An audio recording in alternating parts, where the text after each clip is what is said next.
At Morixa Tales, we believe in the power of storytelling. Our scripts weave together deep emotions and dramatic turns to deliver justice where it is most needed. Experience captivating mysteries where the truth eventually shines through, leaving a lasting impact on your heart and mind. At Christmas dinner, my older sister raised her glass and declared with a thin, mocking smile, "For 6 years, my little sister has always been my right hand." Laughter spread around the table. 14 guests clinked their glasses, looking at me with a blend of pity and quiet embarrassment, as if my place had always been behind her and always would be. She thought it was nothing more than a harmless joke, but in that very moment, I did something no one expected. And from there, everything began to change. I'm so grateful you're here. Quick question before we start. Where are you joining me from? Comment your location below so we can connect. Just a note, this story includes fictionalized elements added for entertainment and education. If it resembles real names or settings, that's purely coincidental. But trust me, the message I'm sharing is absolutely worth hearing. My younger sister fired me on a Tuesday, 4:15 in the afternoon, right between the lunch rush and dinner prep. 6 years I'd worked at Eatwell. 6 years of 70-hour weeks, burns striping my forearms, and recipes she'd claimed as her own. The firing took 3 minutes. She never looked at me once. That night, I had $2,263 in my bank account and nowhere to go. But let me back up. Let me tell you how it started.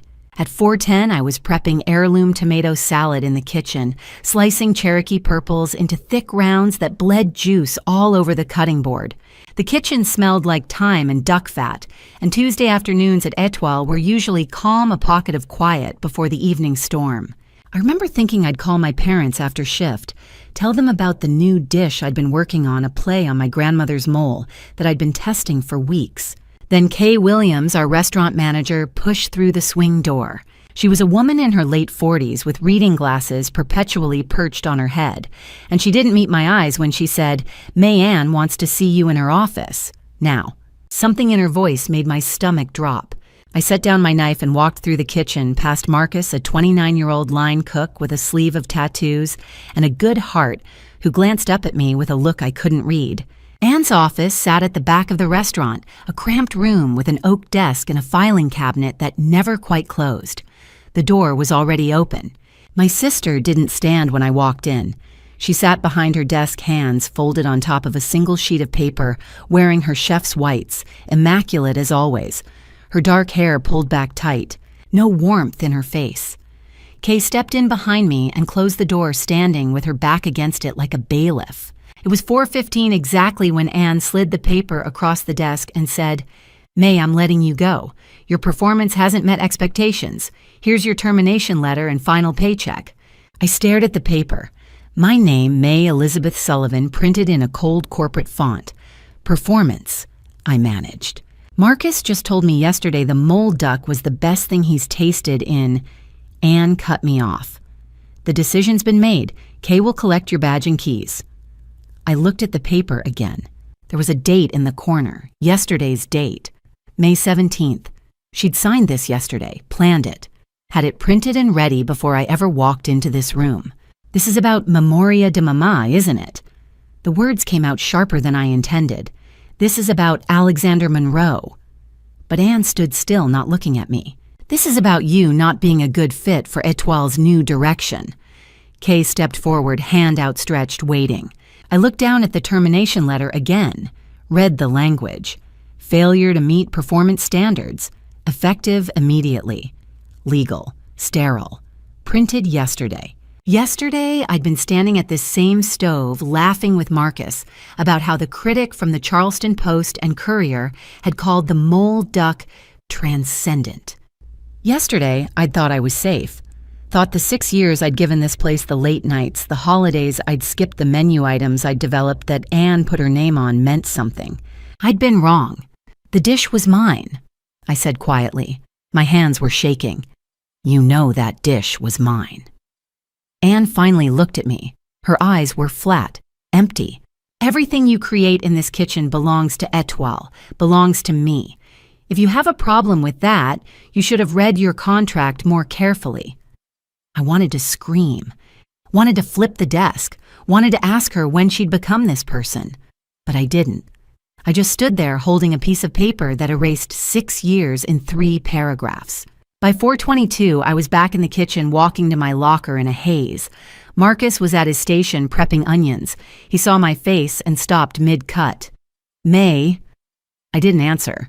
Just pulled out my personal chef's knife, a 10-inch Wusthof my grandmother had given me when I graduated culinary school, my handwritten recipe notebook, and the apron with my name embroidered on the chest pocket, a gift from Marcus 2 Christmases ago. Kay stood behind me silent.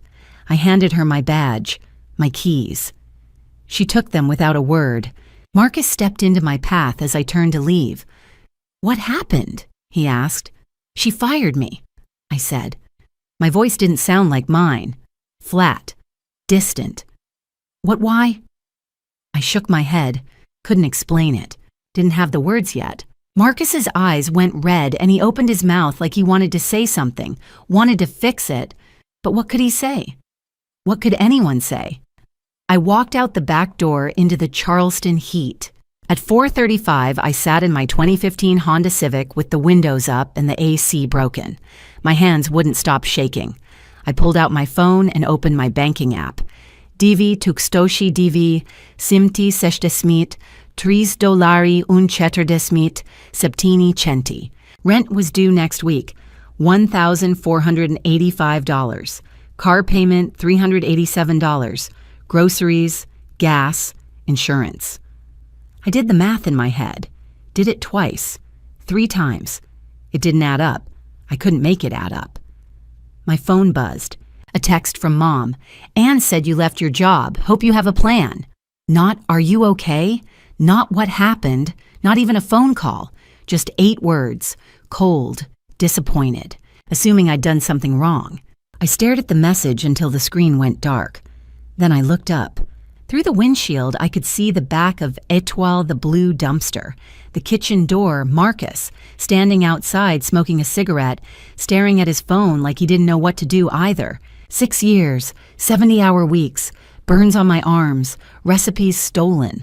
And it ended here in a hot car that smelled like old French fries with $2,263 and a text message from a mother who didn't ask if I was okay. And then I remembered something Anne had said once months before she fired me, something I should have paid attention to. It was a staff meeting in February. We were reviewing the spring menu. One of the line cooks, a young woman named Olivia, had suggested a modification to one of my dishes. A smart modification, actually. Before I could respond, Anne cut in. "Olivia, I appreciate the input, but May works for me. Her ideas work for me because I've trained her to think the way I do. That's how kitchens function. There's one vision, mine." She smiled when she said it. Everyone laughed nervously. I didn't laugh. I saw Olivia's face fall, saw her shrink into herself, and I thought that's not right. But I didn't say anything. I never said anything. Sitting in my car that afternoon, I finally understood. Anne hadn't just fired me. She'd been preparing to erase me for months, maybe years, every time she took credit for my work, every time she positioned herself as the sole creator, every time she reminded everyone, including me, that I was just an employee, just her right hand. She'd been building a narrative, and when I created something she couldn't control, couldn't claim, couldn't understand memoria de mama, I became a liability. I started the car. I didn't know where I was going. I just knew I couldn't sit there anymore, staring at the place that had consumed 6 years of my life and given me nothing in return but a termination letter and $22.63. I drove to my apartment in North Charleston, 1 bedroom, 700 square feet, beige carpet, a kitchen barely big enough to turn around in, but it was mine. I unlocked the door, walked inside, set my chef's knife and notebook on the counter, and stood in the middle of the living room trying to figure out what came next. My phone buzzed again, another text, this time from Anne. "Left some of your stuff in the office. Stop by tomorrow to pick it up. Come before 10 a.m. Don't make this awkward." I stared at the message. Don't make this awkward, as if I was the one making it difficult. As if she hadn't just destroyed my career, my reputation, and my livelihood in 3 minutes without ever looking me in the eye. I didn't respond. I turned off my phone, sat on the couch, and cried until I couldn't cry anymore. By the time the sun set, I'd made a decision. I wasn't going to beg Anne for an explanation. I wasn't going to beg my parents for money. I wasn't going to beg anyone for anything. I was going to figure this out on my own. Somehow. I just didn't know how yet. To understand why my sister fired me, you need to understand my family. And to understand my family, you need to see the wall. The living room wall in my parents' house, white colonial magnolia tree in the front yard, same doormat that says blessed, is covered in photographs. 47 frames. I counted them once on a Thanksgiving 2 years before Anne fired me. I'd come home to help Mom cook, and while she was in the kitchen basting the turkey, I stood in that living room and looked at the wall the way you'd look at evidence. 43 of the frames held pictures of Anne, her kindergarten graduation, her middle school art show, her high school prom in a silver dress, her culinary school acceptance letter framed like a diploma, even though she dropped out. Her and Mom at Etoile's soft opening arms around each other, identical smiles. There were 3 pictures of me. One from my college graduation tucked in the corner behind a lamp. One from my 8th birthday so faded you can barely see my face. One from a family beach trip where I'm half cut out of the frame, standing at the edge while Anne's in the center, sun-drenched and laughing. 3 out of 47. I was 31 years old when I finally counted. That's when I understood. It wasn't an accident, it was a choice. Mom walked through the living room while I was standing there carrying a bowl of cranberry sauce. She glanced at the wall, then at me. "We need to get more pictures of Anne's restaurant up here," she said. "The wall's looking a little empty." I stared at her. 47 frames. 43 of them Anne. And she thought it looked empty. It started early. I was 8 years old when I won the regional spelling bee. I came home with a certificate blue ribbon still pinned to my shirt, bursting to tell someone. Mom was in the living room holding Anne, who was 4 and running a fever. "Mom, I won first place," I'd said, waving the certificate. Mom glanced up, distracted. "That's great, honey. Put it on the table. I'm taking care of your sister." The certificate sat on that table for 3 weeks. Then it disappeared. I never saw it again. It never made it to the wall. When I was 16, I got accepted to the College of Charleston with a culinary scholarship, full tuition room, and board the kind of thing most kids dream about. I'd been cooking since I was 10, ever since my grandmother Rosa taught me to make tortillas from scratch in her tiny kitchen. The scholarship felt like validation, like proof that I was good at something. But that same week, Anne failed her math midterm. She was 12, crying at the dinner table, saying she'd never pass. Mom looked at me across the pot roast and said, "May, you need to help your sister study. Anne needs time. You've always been able to figure things out on your own." So I tutored Anne every night for 3 months. Algebra, geometry, fractions she should have learned in 5th grade. She retook the test and passed. Mom and Dad bought her a brand new iPad as a reward. I never got a thank you. Not from Anne. Not from them. By the time I was 23, I'd graduated from culinary school with honors. Full scholarship again. I'd worked 2 jobs to cover what the scholarship didn't dishwasher at a diner prep cook at a catering company. I was tired, but I was proud. And I was broke. I needed $2,500 to take the sommelier certification exam, something that could open doors, get me into higher-end restaurants. I asked Dad if he could loan it to me. I'd pay him back in 6 months. He'd looked uncomfortable, glanced at Mom. "Well," he'd said slowly, "we're helping Anne right now. She wants to open a restaurant. We're giving her $95,000 to get Etoile started." I'd stared at him. $95,000. "I just need $2,500, I'd said. Mom cut in. "May, you already have a degree. Anne needs a chance to build something. You understand, don't you?" I didn't get the $2,500.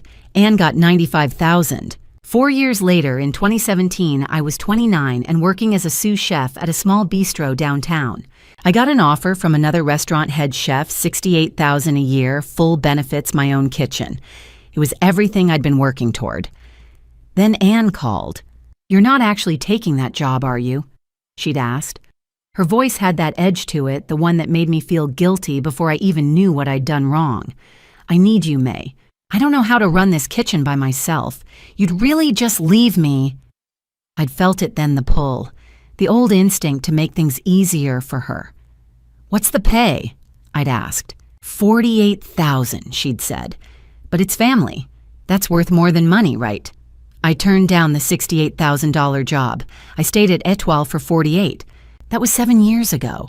2 years later at Christmas, Mom would make that toast in front of 14 people, the one about Anne owning a restaurant, while I just worked in one. The day after Anne fired me, May 19th, 2023, I called Mom. My hands were shaking. I didn't know what else to do. "Mom, I lost my job," I'd said.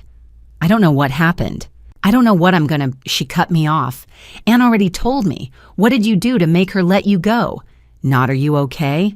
Not, 'What can I do?' To help, just blame. Immediate, automatic." I didn't do anything," I'd said. "She took credit for my dish. She's been taking credit for years." "May," Mom said, her voice sharp, "you're 34 years old. Stop blaming your sister for your problems. You need to grow up." She hung up. I sat in my apartment that night, the one bedroom I could barely afford, and opened Facebook. I don't know why. Maybe I was looking for proof that I existed, that I mattered to someone. I scrolled through Mom's profile. 47 posts about Anne in the last 6 months. Pictures of her at Etoile. Anne accepting a Charleston's Best New Chef award. Anne on a local morning show talking about her self-made success. Anne. I counted the posts about me, kept scrolling, kept looking. 5 years of posts, 0 mentions, 0 photos, 0 proof I was her daughter. Then I opened my email, started searching. Found one from 2017, subject line, "For Anne's future." It was from Dad to Mom, CCing Anne. The body of the email was short. "Transferred $40,000 to Anne's account for Etoile expansion. She's worked so hard. Let's make sure she has what she needs." 40,000. Indivi Tukstoshi Septine Padsmit. 4 years after they'd given her 95,000 to open the place. I stared at the screen, did the math. That was $135,000 total. And Anne always said she'd built Etoile from scratch. Self-made, pulled herself up, worked for everything she had. I opened another email, then another. There were more. 5,000 here, 8,000 there. I stopped counting after 150,000. My sister hadn't built Etoile alone. She'd built it with my parents' money, and she'd built it on the lie that I wasn't good enough to deserve the same. I closed the laptop, sat in the dark.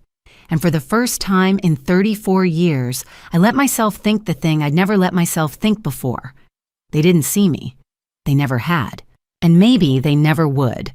I gave Anne 6 years, 2,190 days, 70-hour weeks, 17 burns, 4 kitchen fires, and she took credit for everything. I started at Etoile in May 2017. I was 29. Anne had been running the place for 4 years, 8 stations, a dining room that seated 42, her name on the door. She'd asked me to come work for her and I'd said yes, turned down a head chef position paying $68,000 a year to take 48 at hers. Because she was my sister, because she said she needed me. The first month I created a hibiscus gastrique, a sweet and sour reduction made from dried hibiscus flowers, apple cider vinegar, and honey. I'd been testing it for weeks, pairing it with duck confit. Anne tried it one afternoon during prep.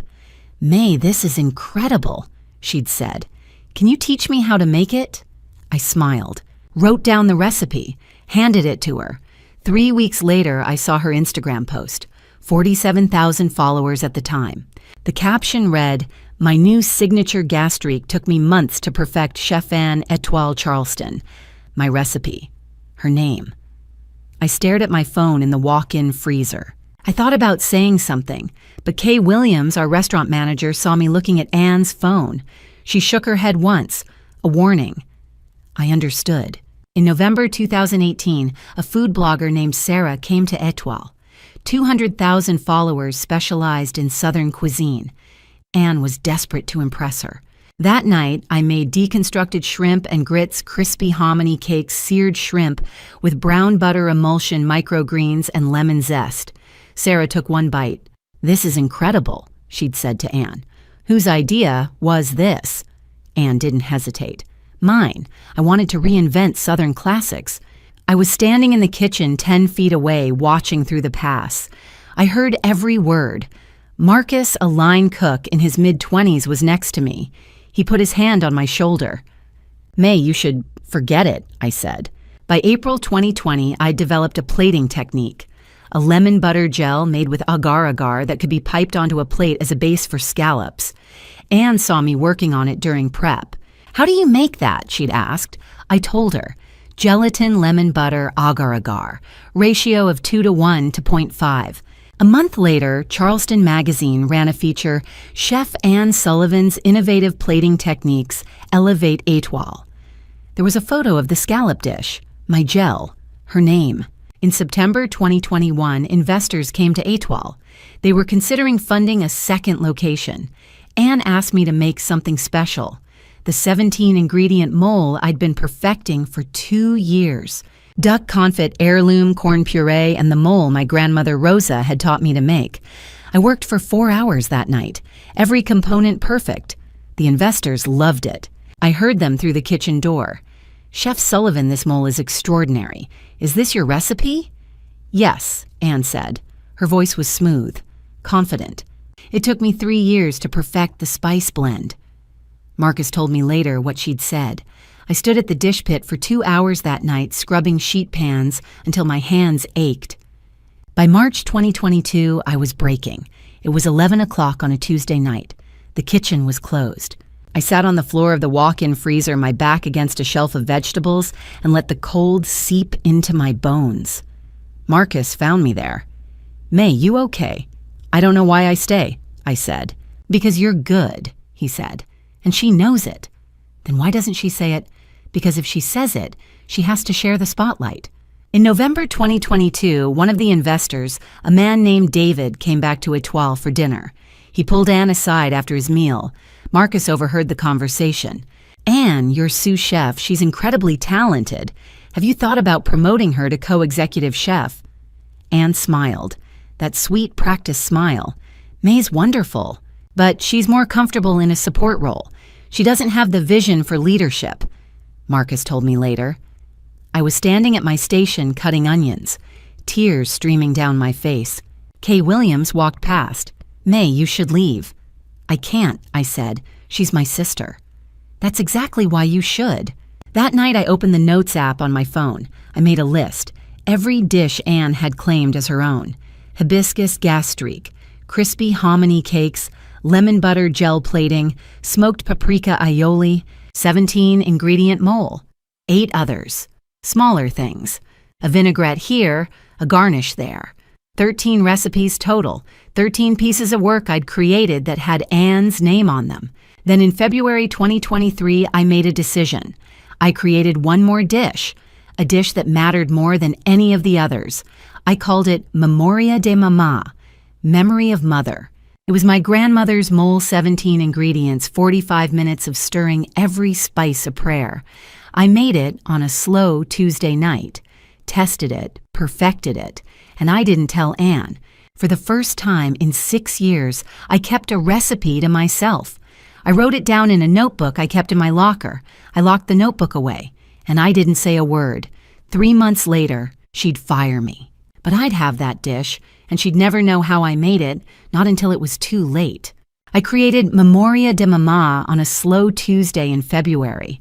It wasn't supposed to be revolutionary, it was supposed to be a love letter. Valentine's Day 2023. The dining room at Étoile was packed, couples leaning over candlelight, Anne working the room with her camera-ready smile, posting Instagram stories every 15 minutes. I stayed in the kitchen, plating desserts, sending out dish after dish with my name nowhere on them. At 8:45, I glanced through the pass and saw them. An elderly couple at table 9. The woman had white hair pinned with a silver clasp. She was feeding him cutting duck, lifting the fork to his mouth. He closed his eyes, nodded, reached for her hand. And just like that, I was 10 years old again in my grandmother Rosa's kitchen. She was teaching me to make mole poblano. 7 generations of her family had made that sauce. She'd told me every ingredient was a prayer. She died in 2018. I still missed her every day. At 9:15, Anne breezed in, pulling off her apron. "May lock up tonight. I have plans." She didn't wait for an answer. By 9:20, it was just me and Marcus. He lingered by the door. "You need help closing." I looked at him, at the empty kitchen. "Actually, yeah, I want to try something." At 9:30, I went to my locker and pulled out a small cloth bag. Inside were 17 ingredients I'd been saving. I brought them back to the kitchen. Marcus was waiting. I set the bag on the counter. "What is that?" he asked. "A love letter," I said. I started laying out ingredients. Chile ancho, dried, smoky, rust-colored; Chile pasilla, earthy dark; Chile mulatto, sweet chocolatey; Mexican cinnamon bark, fragrant and thin; 3 whole cloves; allspice berries; black peppercorns toasted until they smelled like campfire; cumin seeds, coriander seeds, sesame seeds all toasted; raw cacao, 2 ounces, bitter and dense; Mexican chocolate tablet, raisins, fire-roasted tomatoes, charred onion, 7 cloves of roasted garlic; chicken stock I'd made 2 days ago. 17 ingredients. My grandmother used to say each one was a prayer. Marcus watched me measure toast grind, handed me the mortar and pestle when I needed it. I pulled duck legs from the fat 48 hours curing in duck fat thyme and garlic. The skin was golden, the meat tender. I deboned them carefully. Then I started the mole. I toasted the dried chilies in a hot pan until they puffed and blistered. Added the spices, cacao, chocolate, raisins, tomatoes, onion, garlic. Blended everything with the stock until it was thick and glossy and black as ink. Then I poured it into a pot and started stirring. 45 minutes, clockwise, never stopping. Marcus leaned against the counter. "Why clockwise?" I didn't look up. My grandmother said clockwise brings peace, counterclockwise brings change. "Oh, which one do you want?" I thought about 6 years at Etoile, every recipe I'd given away, every time I'd stayed silent. "I don't know yet," I said. By 11:20, the mole was ready. I tasted it, closed my eyes. It tasted like my grandmother's kitchen, like Sunday afternoons when I was small. I started plating. Heirloom corn puree, soft yellow, sweet. The duck confit skin crisped under the broiler. The mole, dark and glossy, pooled around the duck. Dots of hibiscus gas-streaked the sauce I'd made in 2017, the one Anne had claimed. Edible flowers, toasted sesame seeds. I stepped back. It was beautiful. I took a photo on my phone, saved it in a folder labeled "For Me." I didn't post it. It was mine. At 11:35, I heard a voice from the dining room. "Is anyone still here?" Mrs. Delilah Grant was still at table 12, a book open in front of her. She was 70-something, a regular who came in twice a week, always stayed late reading. "Mrs. Grant, we're closed." "I know, honey, but I smelled something incredible." "What are you making?" I hesitated. Then I plated a portion and brought it out. "It's something new. Would you mind trying it?" She looked at the plate. "You made this." "Yes, ma'am." She picked up her fork, cut a piece of duck, dragged it through the mole, took a bite. She closed her eyes, and then she started crying. "Oh, honey," she said, her voice shaking. "This tastes like my mother's kitchen. How did you—" "I was thinking about my grandmother when I made it." She reached across the table, took my hand. "This is magic, child. Don't let anyone take this from you." I went back to the kitchen. Marcus was cleaning up. He handed me a folded piece of paper. I opened it. In his handwriting, "May write down the recipe. Hide it, don't tell Anne." I looked at him. "Why?" "Because this time," he said, "it's yours." I went to my locker, pulled out my personal recipe notebook, the one I kept locked away, and I wrote it down. Every ingredient, every ratio, every step. Then I locked it back in my locker. I didn't tell Anne. For the first time in 6 years, I kept something for myself. 3 weeks later, on March 7th, Anne came into the kitchen with her phone smiling. "May Alexander Monroe just made a reservation for tonight. The food critic from the Charleston Post and Courier. This is huge." She looked at me. "Make the mole duck, that special one you've been working on." I froze. "What?" "The mole duck. I saw Mrs. Grant raving about it on her Facebook page. She tagged Etoile. said it was the best thing she'd ever tasted. My hands went cold. I didn't. May just make the dish. She walked away. I stood there. Marcus was across the kitchen. He looked at me, mouthed the words, "She knows." Alexander Monroe walked into Etoile on a Wednesday night. By Thursday morning, my dish was in the Charleston Post and Courier. By Friday, my sister had stolen it. It was March 7th, a slow Wednesday. The dining room was about 90% full, 38 tables, candlelight, soft jazz playing through the speakers. I was at my station in the kitchen prepping for the evening rush when Kay Williams came through the door. Her face was tight. She walked straight to Anne. "Alexander Monroe," she said quietly. "Table 7. Anne's eyes lit up. Alexander Monroe was the food critic in Charleston. 38 years old, 15 years in the industry, a reputation for being tough but fair. If he wrote about you, people listened. "Okay," Anne said. She turned to me. "May, whatever he orders, make the mole duck." I looked up. "But it's not on the menu." "I know. It'll be a chef's surprise. Just make it." At 7:15, Alexander ordered. Kay came back to the kitchen with the ticket. "Chef's choice," she said. "Whatever you're most proud of." Anne looked at me, nodded. I started working. Pulled the duck confit I'd prepped that morning, 48 hours in duck fat, exactly like I'd done on Valentine's. Toasted the dried chilies, ground the spices, started the mole. 45 minutes of stirring clockwise, every muscle in my shoulders burning. Marcus was next to me, helping with the plating. Anne stood at the expediting station watching me. She didn't say a word, just watched. Every step, every ingredient, every move. At 8:10, the dish was ready. I plated it the same way I had for Mrs. Grant. Corn puree, duck confit, mole glossy and dark, hibiscus gastrique dots, edible flowers, sesame seeds. Kay picked up the plate. Anne followed her out. I watched through the pass as they approached table 7. Alexander Monroe was in his late 30s, wearing a button-down and blazer, a notebook open next to his water glass. He looked up when Kay set the plate down. Anne stopped beside the table, smiled. "Mr. Monroe," she said, her voice warm and practiced. "This is tonight's special, Memoria de Mama, a 17-ingredient mole poblano. I've spent 18 months perfecting this dish."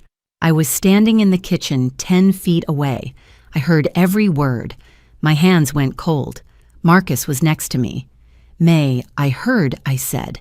Alexander picked up his fork, cut into the duck, dragged it through the mole, took a bite, closed his eyes, chewed slowly. Then he opened his notebook, started writing. He looked up at Anne. "This is extraordinary," he said. "Can I ask you about it?" Anne sat down. I'd never seen her sit at a table with a guest before. Chefs didn't do that, but she did. "Of course," she said. "The complexity here is remarkable," Alexander said. "How many ingredients did you say?" 17, Anne said. "Each one matters. I learned the recipe from my grandmother. She was from Mexico. She taught me that every ingredient is a prayer. I felt like I'd been slapped. My grandmother Rosa was from Mexico. My grandmother, not Anne's. Anne's grandmother, our father's mother, was from Ohio. She'd never made mole in her life. Anne was lying, sitting 5 feet from me, lying to a food critic, and I was standing in the kitchen holding a spatula doing nothing. Marcus grabbed my arm. "May go out there," he said. "Tell him the truth." "I can't." "Why not?" "Because she's my sister." At 8:25, Alexander finished his meal. He asked to speak with the chef. Kay started walking toward the kitchen, but Anne was already standing. "I'm right here," she said. She talked to him for another 10 minutes. I watched through the pass, watched her smile, watched her gesture with her hands, watched her lie. When Alexander finally left, Anne came back to the kitchen. Her face was glowing. "That went perfectly," she said. "I was standing at my station. My hands were shaking. You just told him the dish was yours," I said. My voice was quiet, flat. Anne stopped, looked at me. "It is mine. You didn't make it. You work for me, May. Everything you create in this kitchen belongs to Etoile, belongs to me. That's how this works." "That's not how it works." She stepped closer, lowered her voice. You want to go out there. Tell Alexander you made the dish. Go ahead. But you'll never work in this city again. I'll make sure of it. I stared at her eyes, cold, flat, not a trace of guilt. The dish was mine, I said again. You know it was mine. I know you made it in my kitchen, Anne said, using my equipment, on my time. And now it's going to be in the paper tomorrow under my name. That's the reality. She turned and walked away. Marcus was standing next to me. He didn't say anything, just put his hand on my shoulder. I shrugged it off, went back to the line, finished service. Didn't say another word. The next morning, I woke up to a text from Marcus, a screenshot, the Charleston Post and Courier. The headline read, Chef Anne Sullivan's Memoria de Mama redefines Charleston fine dining. The article was glowing. Alexander called the dish genius. Said Anne had spent 18 months perfecting a recipe passed down from her Mexican grandmother. Said the mole was the best he'd tasted outside of Oaxaca. There was a photo, the dish, my plating, Anne's name. I stared at the screen, read the article twice, 3 times. Then I called Anne. She picked up on the first ring. You saw the article, she said. Her voice was light, happy. You don't have a Mexican grandmother, I said. No, she said, but you do. And now the whole world thinks the recipe is mine. You can't do this. I just did. She hung up. I sat on my bed, looked at the article again, thought about Mrs. Grant, about Marcus's note, about 18 months, about my grandmother Rosa who died 5 years ago and would never know her recipe was being credited to someone else. And I thought about the fact that I'd stood in that kitchen and said nothing. I'd let it happen because Anne was my sister, because I didn't want to make a scene, because I thought staying quiet was easier than fighting. I was wrong. 2 months later, she'd fire me. But in that moment, sitting on my bed staring at a newspaper article that erased me completely, I didn't know that yet. I just knew I'd lost something I couldn't get back. 72 hours after my sister fired me, I applied to 14 restaurants in Charleston. By the end of the first weekend, none of them had called back. By the end of week 3, I had $847 left in my account, rent 10 days overdue, and no idea how I'd survive June. The first 5 applications went out on Monday, May 21st. I tailored every cover letter, highlighted my 6 years at Etoile, attached letters of recommendation from culinary school. I applied to the Ordinary, Fig Husk Peninsula Grill, and Magnolia's 5 of Charleston's top kitchens. By Wednesday, 4 hadn't responded. The 5th sent a 2-line email, position filled. Best of luck. I told myself it was timing, wrong season, budget cuts, the usual reasons people don't get jobs. I applied to 3 more on Thursday, then 2 on Friday. By Saturday morning, I'd sent my resume to 11 Charleston restaurants from fine dining to casual bistros. My inbox stayed empty. Sunday night, I checked my bank account, $2,063. Rent was due in 5 days, $1,485. Car payment, $387. I had enough to cover both barely. After that, I'd have $191 for the rest of June. I sat on my couch in my North Charleston apartment and stared at the ceiling. The AC hummed. Outside, someone's dog barked. I opened Indeed.com and started searching for line cook positions. Anything. I didn't care about titles anymore. Thursday, May 25th. My phone finally rang. I was at the grocery store holding a $6 bag of pasta, debating whether I could afford it. The caller ID said, The Ordinary. My heart jumped. I answered before the second ring. May Sullivan. Yes, hi, this is May. Thomas Reed, executive chef at The Ordinary, got your application last week. Yes, thank you so much for calling. I'm really interested in... Listen, May. His voice wasn't unkind, but it wasn't warm. I'm going to be straight with you. I got a call 3 days ago. Someone didn't leave a name, said you had reliability issues. Showed up late. Missed shifts.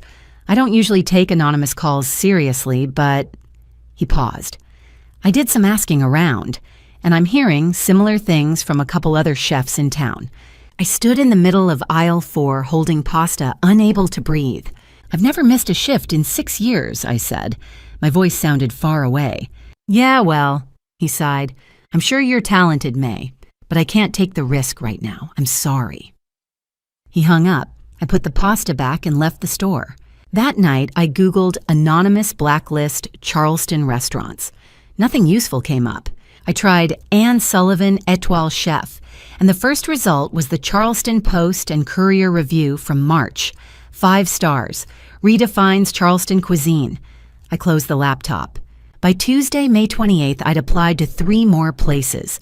Line cook positions, prep cook, anything that didn't require executive experience. One restaurant said they'd already hired someone.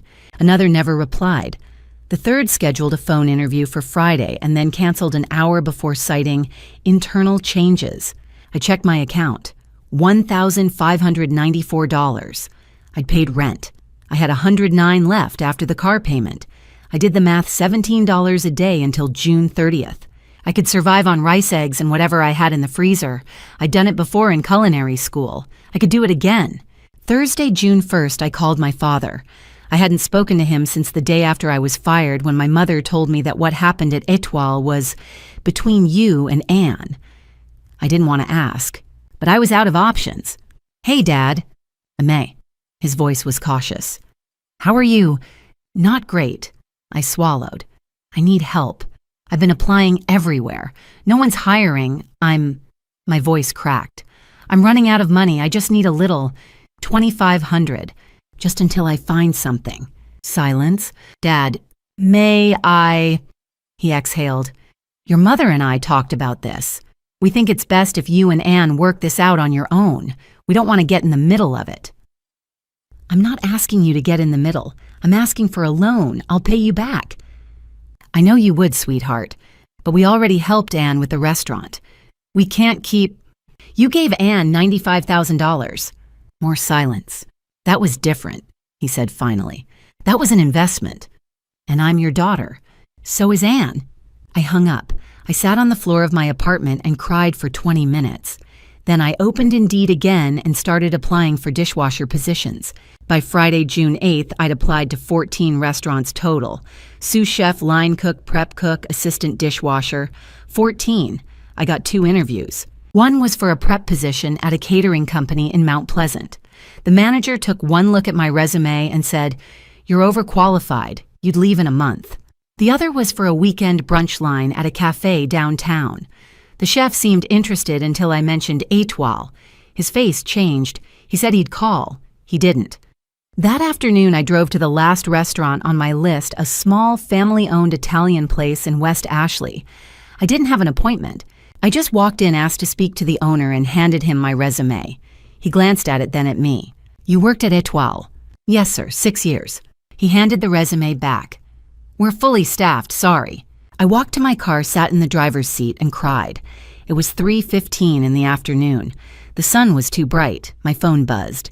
A text from Luis Morales, a friend from culinary school who worked at a hotel kitchen downtown. "Hey, heard you're looking. Just FYI, someone's saying you have a substance problem. Don't know who. Thought you should know." I stared at the screen. Then I checked my bank account. $847. Rent was due again in 20 days. My landlord had already called twice about the June 5th deadline. I was 10 days late. He'd said if I didn't pay by the 15th, he'd start eviction. I Googled Rent Assistance Charleston SC. I filled out 2 applications. I didn't qualify for either. I sat in my apartment that night and ate plain rice. I turned off the AC to save money. It was 92 degrees outside. I opened the windows. The air didn't move. At 9:30, someone knocked on my door. My stomach dropped. The landlord. I stood rehearsing an excuse and opened it. It wasn't the landlord. It was a woman in her 70s, white hair pulled into a low bun, wearing a faded blue cardigan despite the heat. She held a plate covered in foil. "You're the girl from 4B, aren't you?" she said. Her voice was soft, southern kind. "I'm June Crawford. I live in 4A right next door." She held out the plate. "I made biscuits this afternoon. Heard you crying through the wall last night. Thought you might like some." I stared at her, at the plate, at her face calm, patient, like she had all the time in the world. And my voice broke. "Thank you." She smiled. You eat those tonight, honey, and tomorrow if you're free, come knock on my door. We'll talk." She turned and walked back to her apartment. I stood there holding warm biscuits foil crinkling under my fingers, and for the first time in 3 weeks, I didn't feel completely alone. June Crawford saved my life with buttermilk biscuits and one question: "Do you know how to cook for old people?" The morning after she knocked on my door, I woke up with almost nothing left and no idea what to do. But I remembered what she'd said: "Tomorrow, if you're free, come knock on my door." At 9:30, I knocked. June opened the door wearing the same blue cardigan reading glasses hanging from a beaded chain. Her apartment smelled like coffee and lavender. She waved me in, pointed to a chair at her small kitchen table, and poured me coffee in a chipped mug that said, "World's Best Grandma." "Sit," she said. "Tell me what happened." I told her about Anne Etoile, the 14 restaurants that wouldn't hire me, my father's refusal, the $847, the rent I couldn't pay. I told her about Memoria de Mama, how my sister claimed it and fired me 2 months later. June listened without interrupting. When I finished, she set her mug down. "You're a good chef," she said. I was. She corrected. "You didn't lose your hands. You didn't lose your brain. You lost a job. That's not the same thing." She leaned forward. "I'm 73. I've got arthritis in both knees. Can't stand at the stove for more than 10 minutes. I've been eating frozen dinners for 6 months because I can't cook anymore and I'm too proud to ask for help." She paused. "So here's what I'm thinking. You need money. I need food. I'll pay you $25 a meal. You cook me dinner twice a week. Simple, soft food. Nothing fancy, just good." She smiled slightly. "You need this, and I need it too. $25 twice a week, $50 a week, $200 a month. It wasn't enough to cover rent, but it was something." "Okay," I said. "Good, start tomorrow." I cooked my first meal for June on June 18th. I had $18 to spend. I bought a whole chicken on sale, sweet potatoes, butter, and thyme.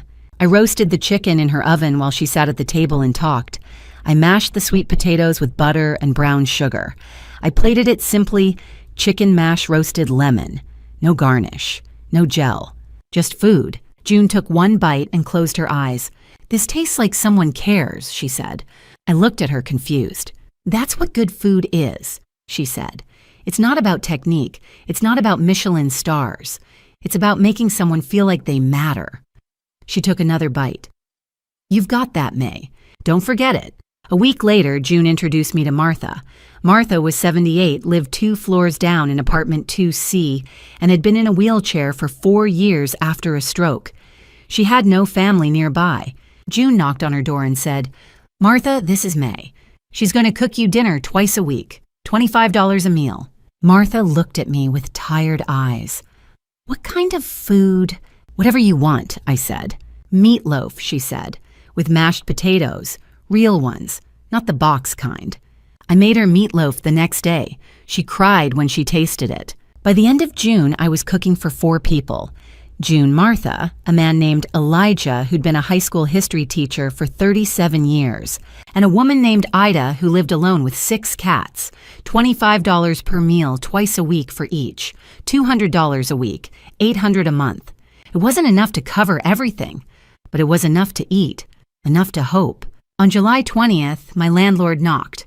I opened the door with my heart in my throat, but he just sighed and said, "I heard you're cooking for the folks downstairs," June told me. He paused. "I'll give you until the end of August. Pay what you can now, the rest later." I paid him $1,085, everything I had after groceries. When he left, I sat on my couch and breathed for the first time in weeks. On July 28th, I brought Martha her dinner chicken pot pie, soft carrots, biscuits. She ate slowly, then reached across the table and took my hand. "I haven't had anyone sit with me like this in 8 years, she said. Her voice shook. "Not since my husband died. People forget about us when we get old. We disappear. But you," she squeezed my hand, "you see me, and that matters more than the food." I drove home that night and sat in my car crying so hard I couldn't see. Not because I was sad, because I finally understood. It wasn't about Michelin stars. It wasn't about critics or Instagram or James Beard nominations. It was about this making someone feel seen, making someone feel like they mattered. That was what my sister never understood. That was what I'd been searching for. On July 30th, I opened the Notes app on my phone and typed, "Idea, not a restaurant, not fame, just meals for people who are lonely, small, intimate, real." I stared at the screen. Then I typed one more word, Mesa, table, the place where people gather, the place where no one is invisible. I saved the note. I didn't tell anyone. I didn't know if it would work. But for the first time since Anne fired me, I felt like I had a purpose. On August 30th, I used $315 I'd saved every spare cent after rent, groceries, gas to file the paperwork for Mesa LLC. I sat in my apartment, filled out the South Carolina online form, entered my debit card information, and hit submit. The confirmation screen loaded. Mesa LLC approved. I looked at it through tears, not tears of sadness, tears of something I hadn't felt in years, hope. I built Mesa in the back courtyard of a used bookstore with 18 strangers, a handwritten menu, and 0 social media. 3 days after I filed the LLC paperwork, I walked into Blue Bicycle Books on King Street, a cramped, dusty place that smelled like old paper and coffee. The owner, James Thornton, was 62, a retired English teacher with wire-rimmed glasses and ink stains on his fingers. I found him reshelving poetry in the back corner. "Excuse me," I said, "do you rent out your courtyard?" He looked at me over his glasses. "For what?" "Dinner," I said. "Small, 20 people max, once a week. I'd cook, serve, clean up. You wouldn't have to do anything." He set down the book he was holding, Pablo Neruda, I remember, and studied me for a long moment. "What's the catch?" he asked. "No catch," I said. "I just need a space, and I think your customers might like it. Community, connection, that kind of thing." He smiled slightly. "How much are you charging?" $55 a person. He thought about it. Then he said, "I'll let you use the courtyard for free the first time. If people like it, we'll talk rent." He paused. "But I want to eat there." "For free." I laughed. "Deal." The first Mesa dinner happened on September 20th. I spent the week before planning. I didn't build a website. I didn't start an Instagram account. I wrote the menu by hand on cardstock, made 20 photocopied flyers, and posted them at June's Church, the senior center, and 2 community bulletin boards downtown. The menu was simple roasted pork shoulder with Carolina gold rice heirloom tomato salad, buttermilk biscuits, peach cobbler. $55 per person, limited to 20 seats. First come, first served. By the morning of September 20th, I had 18 RSVPs. I cooked everything in my apartment the night before, pork in the oven for 6 hours, biscuits at 5 a.m., and loaded my car with folding tables, mismatched plates I'd bought at Goodwill, and mason jars for water. I set up in James's courtyard at 4 in the afternoon. String lights, wildflowers in old glass bottles, a chalkboard with the menu.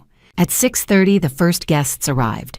An older couple, a woman in her 40s who came alone, a man with a notebook. By 7, all 18 seats were filled. I cooked in the bookstore's tiny back kitchen, just a hot plate and a cutting board, and plated each dish by hand. No servers, no uniforms. Just me carrying plates out to the courtyard, setting them down, smiling. Halfway through the night, Marcus appeared. Marcus, my former co-worker from Etoile the line cook, who'd always been kind. He stood at the edge of the courtyard, hands in his pockets, looking uncertain. "Hey," he said, "I saw your flyer at the coffee shop on Cannon Street. Thought you might need help." I stared at him. "You came all the way here to volunteer." He shrugged. "You used to cover my shifts when my mom was sick. Figured I owed you." I wanted to cry. Instead, I handed him an apron. After dinner, one of the guests, a woman named Claire, who'd told me she was newly divorced and eating alone most nights, came up to me with tears in her eyes. "I haven't felt this scene in 2 years," she said. "It wasn't just the food, it was this." She gestured to the courtyard, the string lights, the tables where strangers had started talking to each other. It felt like family. An older man named Michael, a widower who'd eaten in silence most of the night, stopped me on his way out. "My wife used to cook pork like this," he said quietly. "Thank you for reminding me what home tastes like." I cleaned up the courtyard until midnight. Marcus stayed to help. When we were done, he looked at me and said, "You should post about this. Instagram. People would love it." I shook my head. "If I post it online, 10,000 people will know about it. But I can only serve 20. I'd rather keep it real, keep it small." He didn't argue, he just smiled. You're different, May. Over the next 6 weeks, I hosted 5 more pop-up dinners. Not all at Blue Bicycle Books. James let me come back twice, but I wanted to move around, keep things unpredictable, keep people curious. I cooked at a community garden in West Ashley, at a yoga studio in Mount Pleasant, at an art gallery on Cannon Street. Each time 18 to 20 people, each time handwritten menus. No Instagram, no website, just flyers and word of mouth. By the end of October, I'd served 114 people. I kept a notebook with every name, every dish, every comment. Claire came to 3 dinners. Michael came to 2. A man named Terrell, who worked night shifts at the hospital, told me Mesa was the only place he felt like he could breathe. A college student named Jasmine said it reminded her of her grandmother's kitchen in Louisiana. I made $990 per dinner on average. After food costs and rent, James started charging me $100 per event. After the 3rd one, I cleared about $570 per night. It wasn't much, but it was mine. On October 20th, June called me. May, honey, she said. I've been talking to people. They love what you're doing. You should hire a PR person. Get some press. Charleston Magazine would eat this up. I sat on my couch, staring at the ceiling. I don't want press, June. Why not? Because the minute I get press, I'll have 500 people trying to book a table, and I can only serve 20. I don't want to scale this. I don't want investors or franchises or James Beard nominations. I just want to keep cooking for people who need it. She was quiet for a moment. Then she said, You're a rare one, May Sullivan. 5 days later, Charleston Magazine called. A writer named Laura had heard about Mesa from a friend who'd attended the September dinner. She wanted to write a feature. I said no. Why? She asked, genuinely confused. Because Mesa isn't ready for that, I said. And maybe it never will be. If people need us, they'll find us. She tried to argue. I thanked her and hung up. That night, I got a text from Marcus. Hey, just FYI, Anne's opening something called Étoile Privée, private dining experience. Saw it on her Instagram, $180 per person. Looks like she's copying your idea. I stared at the screen. Then I opened Instagram. I still had the app, even though I didn't post, and looked at Anne's page. 347,000 followers. A glossy photo of a candlelit table with gold flatware and orchids.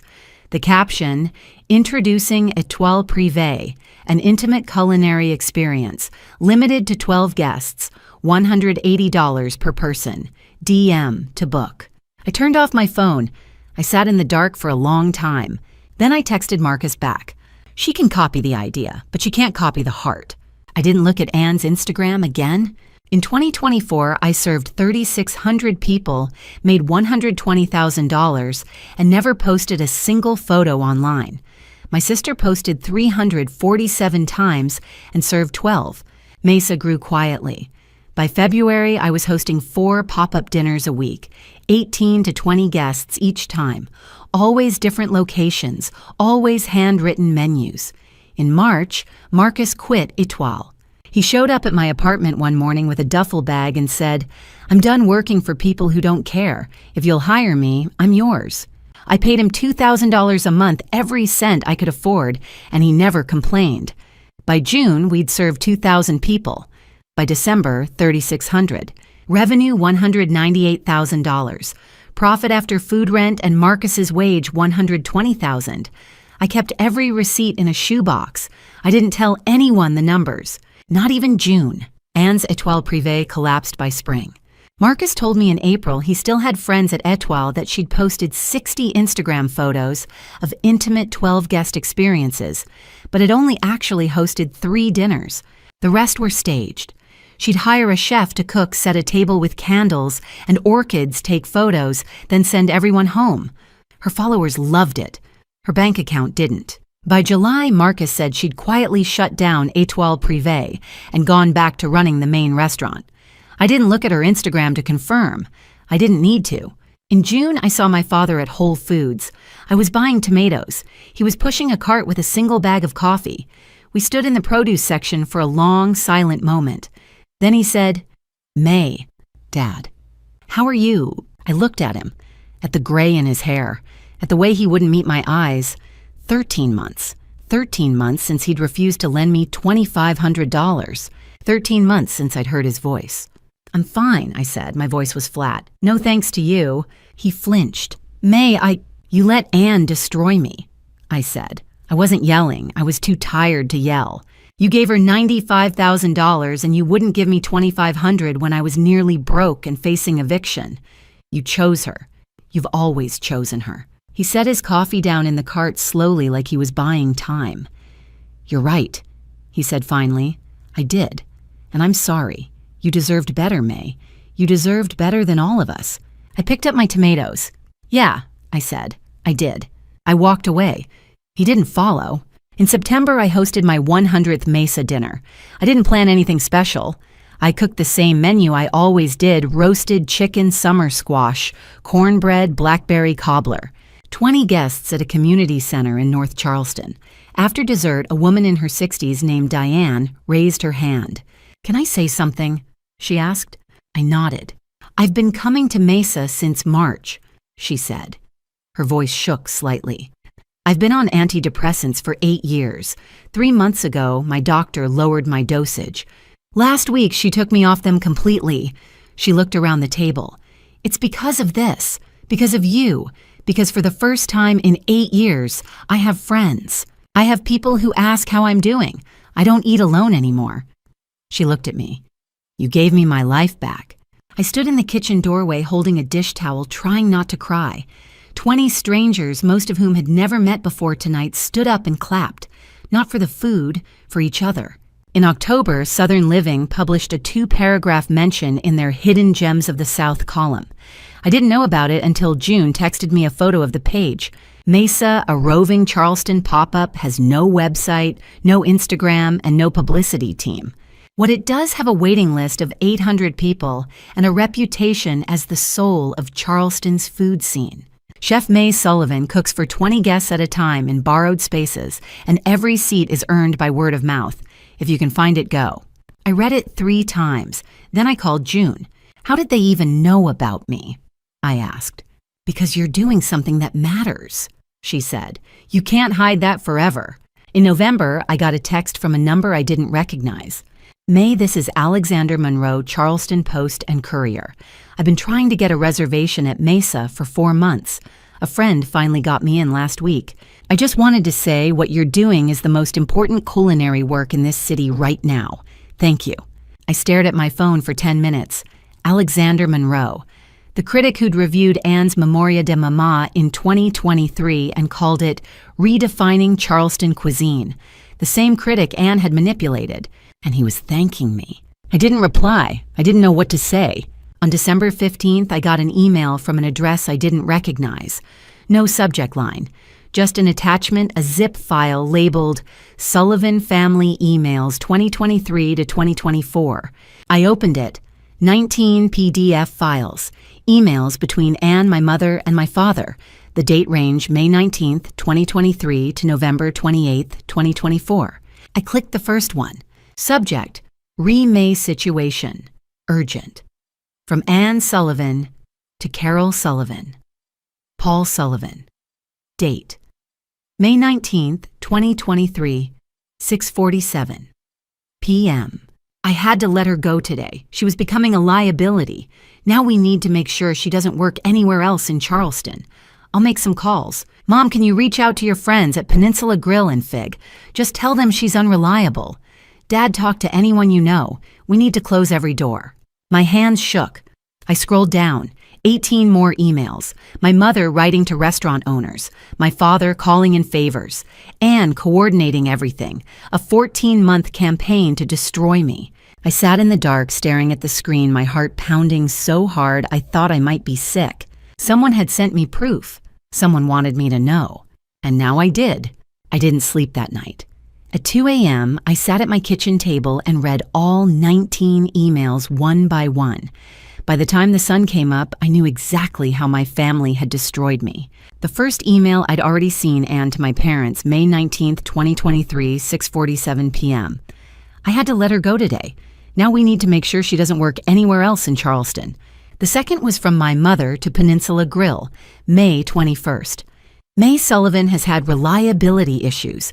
There have also been concerns about substance abuse. My mother had accused me of substance abuse.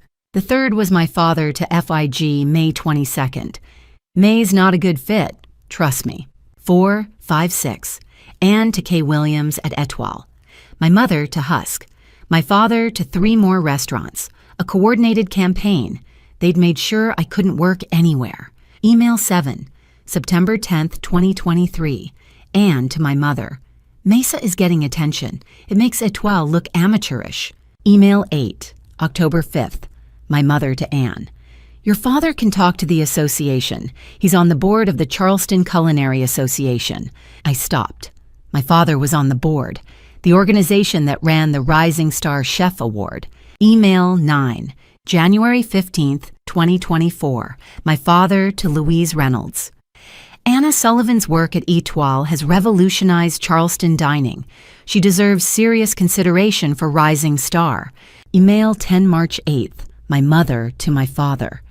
Make sure May isn't nominated. It'll confuse voters and hurt Anne's chances. Email 11, May 12th. Anne to my mother. If May gets nominated, it undermines everything I've built.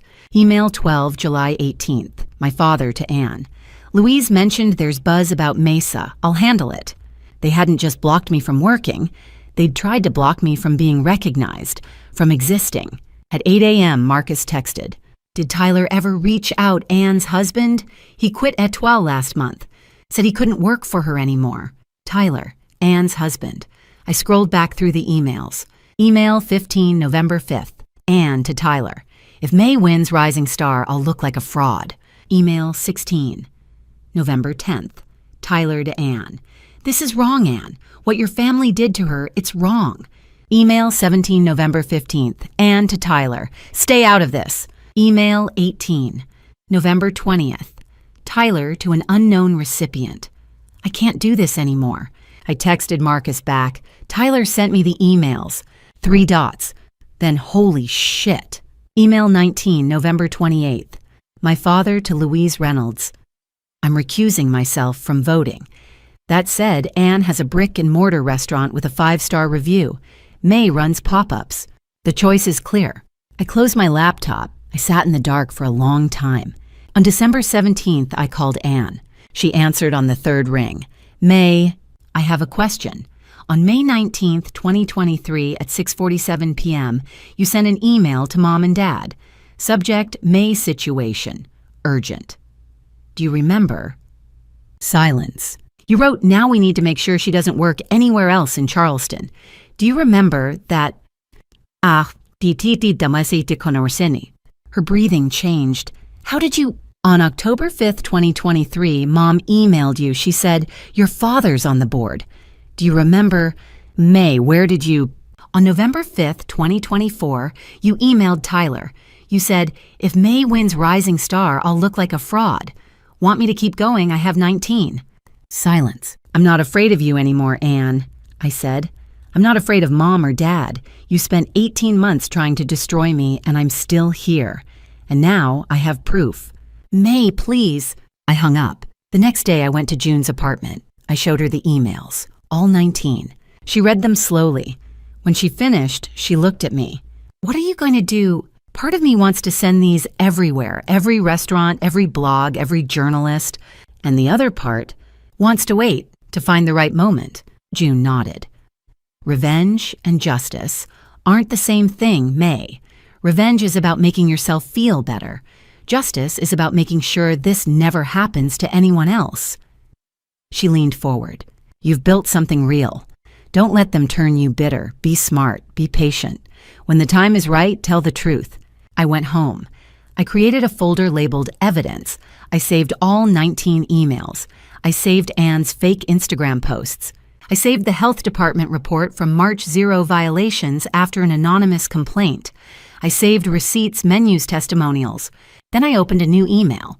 To Carol Sullivan, Paul Sullivan, Ann Sullivan subject. I know. I typed for 20 minutes. I wrote everything, every lie, every destroyed opportunity. I wrote about the $847, about the 14 rejections, about sitting in my car crying so hard I couldn't breathe. I wrote about June knocking on my door with biscuits, how that one act had saved my life when my family had tried to end it. I read it 3 times. Then I deleted it. They didn't deserve a warning. On December 20th, I got an email from Louise Reynolds, director of the Charleston Culinary Association. Subject: Rising Star Chef Award. Finalist notification. Dear May, congratulations. You've been selected as one of 2 finalists for the 2025 Rising Star Chef Award. The other finalist is Anne Sullivan of Etoile. The award will be presented at the gala on March 15th, 2025. I wanted to ask, is there any conflict of interest we should be aware of, given that you and Anne are sisters? Best, Louise. I read it twice. Then I typed, Hi, Louise, thank you. There's no conflict of interest, not a problem at all, May. I hit send. Then I laughed a bitter, hollow sound and closed my laptop. The gala was in 3 months. I had time to decide what to do. January 8th, 2025, 9:23 a.m. The email that changed everything had 7 words in the subject line. Confidential Southern Culinary Awards nomination. I was in my apartment drinking cold coffee, planning that night's Mesa pop-up. I opened the email. From Louise Reynolds, Director, Charleston Culinary Association. Subject: Confidential. Southern Culinary Awards nomination. Dear May, congratulations. You have been nominated for the 2025 Rising Star Chef Award. The ceremony will be held at Magnolia Plantation on March 15th, 2025 at 6:30 p.m. black tie. You may invite 8 guests. Finalists are May Sullivan, Mesa Ann Sullivan, Etoile Chef David Heirloom, Chef Renee Thompson Low Tide. Award presentation at 8 p.m. Please confirm your attendance by January 10th. Best, Louise. I stared at the screen. 4 finalists, my name, and Anne's name 2 lines below mine. I read it again. Then I called Louise. She answered on the second ring. May, did you get the email? I did, I said. My voice sounded far away. Is this real? Absolutely. Your work with Mesa serving 3,600 people last year without any social media pure community impact caught the judges' attention. How did the judges even know about Mesa? We don't do press. One of our judges attended your pop-up anonymously last October. She wrote a 4-page nomination letter, called your work the soul of Charleston's food culture. Who was it? Confidential, but she was very moved. I paused. My sister, Anne Sullivan. She's also nominated. Louise hesitated. Yes. Are you 2 sisters? I didn't realize. Is that a problem? It's complicated. The nominations stand. You both deserve this. Will you attend? I looked at my laptop at the folder labeled Evidence still open from the night before. 19 emails. A health department report. Proof of everything Anne had done. I need to think about it, I said. Of course. Let me know by the 10th. I hung up, then I called June. June, I just got nominated for Rising Star Chef. Oh my God, May, that's the biggest award in Charleston. Anne's nominated too. Silence, then, I don't know if I should go. If Anne wins, do I sit there and clap in front of 500 people? And if you win, are you going to let Anne take that moment from you because you're scared? Do you think I should go? You built Mesa from $847 and my biscuits. You served 3,600 people. You deserve to be in that room. I closed my eyes. Okay, I'll go. On January 10th, I called Louise back. Louise, it's May. I'll attend. Wonderful. You can bring 8 guests. You'll be at table 7. I stopped. Table 7. Yes, is that a problem? Table 7. The same table Alexander Monroe had sat at when he reviewed Anne's stolen dish in 2023. The same table where Anne had lied to a critic and claimed my work as hers. No, I said. It's perfect. Great. Black tie. March 15th, 6:30 p.m. We'll send a formal invitation. I hung up and stared at my phone. 9 weeks, 63 days. Over the next 4 days, I made a list of 8 guests. June Crawford, my mentor and neighbor, the woman who'd saved me when I had $847 left. Martha Wilson, 82 years old, my first Mesa client, wheelchair-bound and needing accessible seating. James Thornton, owner of Blue Bicycle Books, who'd hosted my very first pop-up in his courtyard. Jane Mitchell, who owned the yoga studio where I'd hosted my second event. Michael Richmond, the community garden director who'd supported Mesa from the beginning. Marcus, my former Etoile co-worker who'd quit to volunteer with Mesa and had witnessed my entire journey. Alexander Monroe, the food critic from the Charleston Post and Courier who'd reviewed Memoria de Mama and was now an ally. And Mrs. Dorothy Hayes June's church friend and a regular Mesa elder client who came to every pop-up she could afford. I sent emails to each of them. Everyone said yes. Marcus texted me on January 14th. Who's Anne bringing? I thought about it. Her parents, Tyler maybe, Kay Williams, Henri Laurent, probably investors. Power of position versus power of heart. Exactly. On January 15th, I went to Nordstrom Rack with June. Budget $150. I didn't want to overspend. I tried on 7 dresses. Too tight, too flashy, too cheap looking, too long. Then I found it. Deep burgundy, not navy, not black. Midi length. Elegant but modest. Marked down from $249 to $127. I stepped out of the fitting room. June looked up from her phone and smiled. You look beautiful. I looked at myself in the mirror. I didn't recognize the woman staring back. I'm not used to wearing dresses like this. You deserve to stand on that stage. I bought the dress. The cashier folded it carefully, wrapped it in tissue paper, slid it into a garment bag. Special occasion, she asked. I'm nominated for an award. Congratulations, you're going to look amazing. I carried the bag to my car. It was the first time a stranger had congratulated me for an accomplishment without knowing who I was. That night I hung the dress in my closet. I texted Marcus. 9 weeks, 63 days. I'm going to sit in the same room as Anne, Mom, and Dad, and I'm not going to break. He replied immediately. You won't be alone. We'll be there. I sat on my couch and opened my laptop. I clicked on the folder labeled Evidence. 19 emails. The health department report from March 2024. The anonymous complaint, the 0 violations. Screenshots, testimonials, receipts. I thought if Anne wins, I'll clap, but if I win, I'll tell the truth. On January 20th, I got a text from an unknown number. Congrats on the nomination. Hope you're ready to lose. Again. I stared at the screen. Anne. I didn't reply. I didn't block the number. I just set my phone down and looked at the burgundy dress hanging in my closet. You want war, I thought. You'll get it. 24 hours before the gala, my sister made one final attempt to destroy me.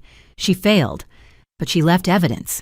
I spent the afternoon of March 14th at Pearl District Art Gallery on King Street, setting up for what would be Mesa's last pop-up before the Rising Star ceremony. 25 guests. A spring menu butternut squash soup with brown butter sage and sourdough croutons, pan-seared salmon with lemon dill risotto, and roasted asparagus. Chocolate pot de creme with sea salt and whipped cream. Marcus arrived at 3 to help me prep. We worked in the gallery's small back kitchen, a portable setup. 2 burners, 1 oven, but we'd done more with less. At 5:30, I felt it. That crawling unease at the back of my neck, the sense that something was wrong even though nothing looked wrong. Marcus. I said, do you feel weird about tonight? He looked up from dicing shallots. Weird how, I don't know, like something's about to happen. You're nervous about tomorrow, he said, and that's all. Maybe, but I couldn't shake it. At 7, the guests arrived. 25 people, most of them regulars, Mrs. Hayes Martha in her wheelchair, a few new faces I recognized from Instagram. They sat at long communal tables under white gallery lights, talking quietly, smiling. I served the soup at 7:15. The room smelled like sage and butter. Everything felt right. And then at 8:17, someone knocked on the door, hard. I opened it. 2 people stood on the sidewalk, both wearing badges. The man was in his 50s, gray hair, tired eyes, a clipboard in his hand. The woman was younger, maybe 42, holding a tablet. Good evening, the man said. I'm Harold Foster, Charleston County Health Department. This is Janet Thompson, Building Inspection. We received a complaint about an unlicensed food service operation at this address. Are you the operator? My stomach dropped. Yes, May Sullivan, Mesa LLC, we're licensed. May I see your permits? I went to my bag and pulled out a folder. LLC certificate, food handler's permit, event liability insurance, venue rental agreement. I handed them over. Harold and Janet reviewed them carefully, slowly, while 25 guests sat in silence, soup cooling in their bowls, watching. 10 minutes. That's how long it took for them to verify that everything was legal. "All right," Harold said finally. "Everything checks out, but we still need to do a full inspection. Health code requires it when there's a complaint." "Of course," I said. They walked into the kitchen. Marcus stepped aside, arms crossed, jaw tight. Harold checked everything. Food temperatures correct. Cross-contamination protocols excellent. Hand washing station present. Food storage proper. He made notes on his clipboard, nodding occasionally. Janet checked the building. Occupancy limit 25 guests room.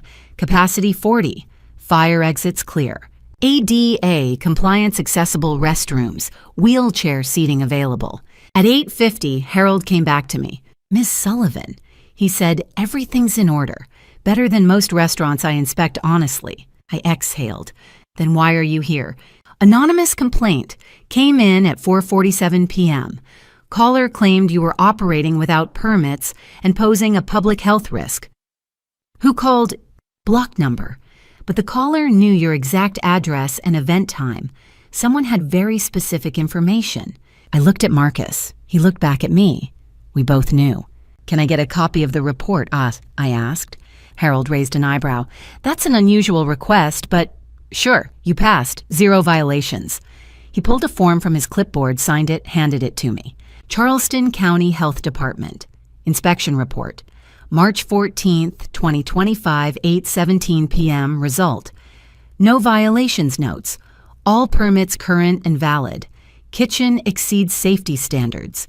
Anonymous complaint appears baseless and likely malicious. I stared at the word malicious. "Thank you," I said. Harold and Janet left. The guests clapped not for the food, but for me for surviving whatever that was. I smiled, served the salmon, pretended everything was fine. But my hands were shaking. After the last guest left at 10, Marcus helped me clean up. We didn't talk much. We both knew what had happened. We just didn't say it out loud. I got home at 10:15. I went straight to my laptop and opened the folder labeled Evidence. 19 emails from my family spanning May 2023 to November 2024. Screenshots of Anne's Instagram posts claiming dishes I'd created. Witness statements from Marcus and Alexander Monroe. And now a new file. I scanned Harold's report and saved it as health_dept_report_March_14_2025.pdf. I opened a new document, gala_speech_draft.doc. I typed an outline. Part 1. My story. Getting fired. Getting blacklisted. Building Mesa from $847. Part 2. The evidence. Emails. Health Department report. Witness testimony. Part 3. The truth about Memoria de Mama, who really created it, who stole it.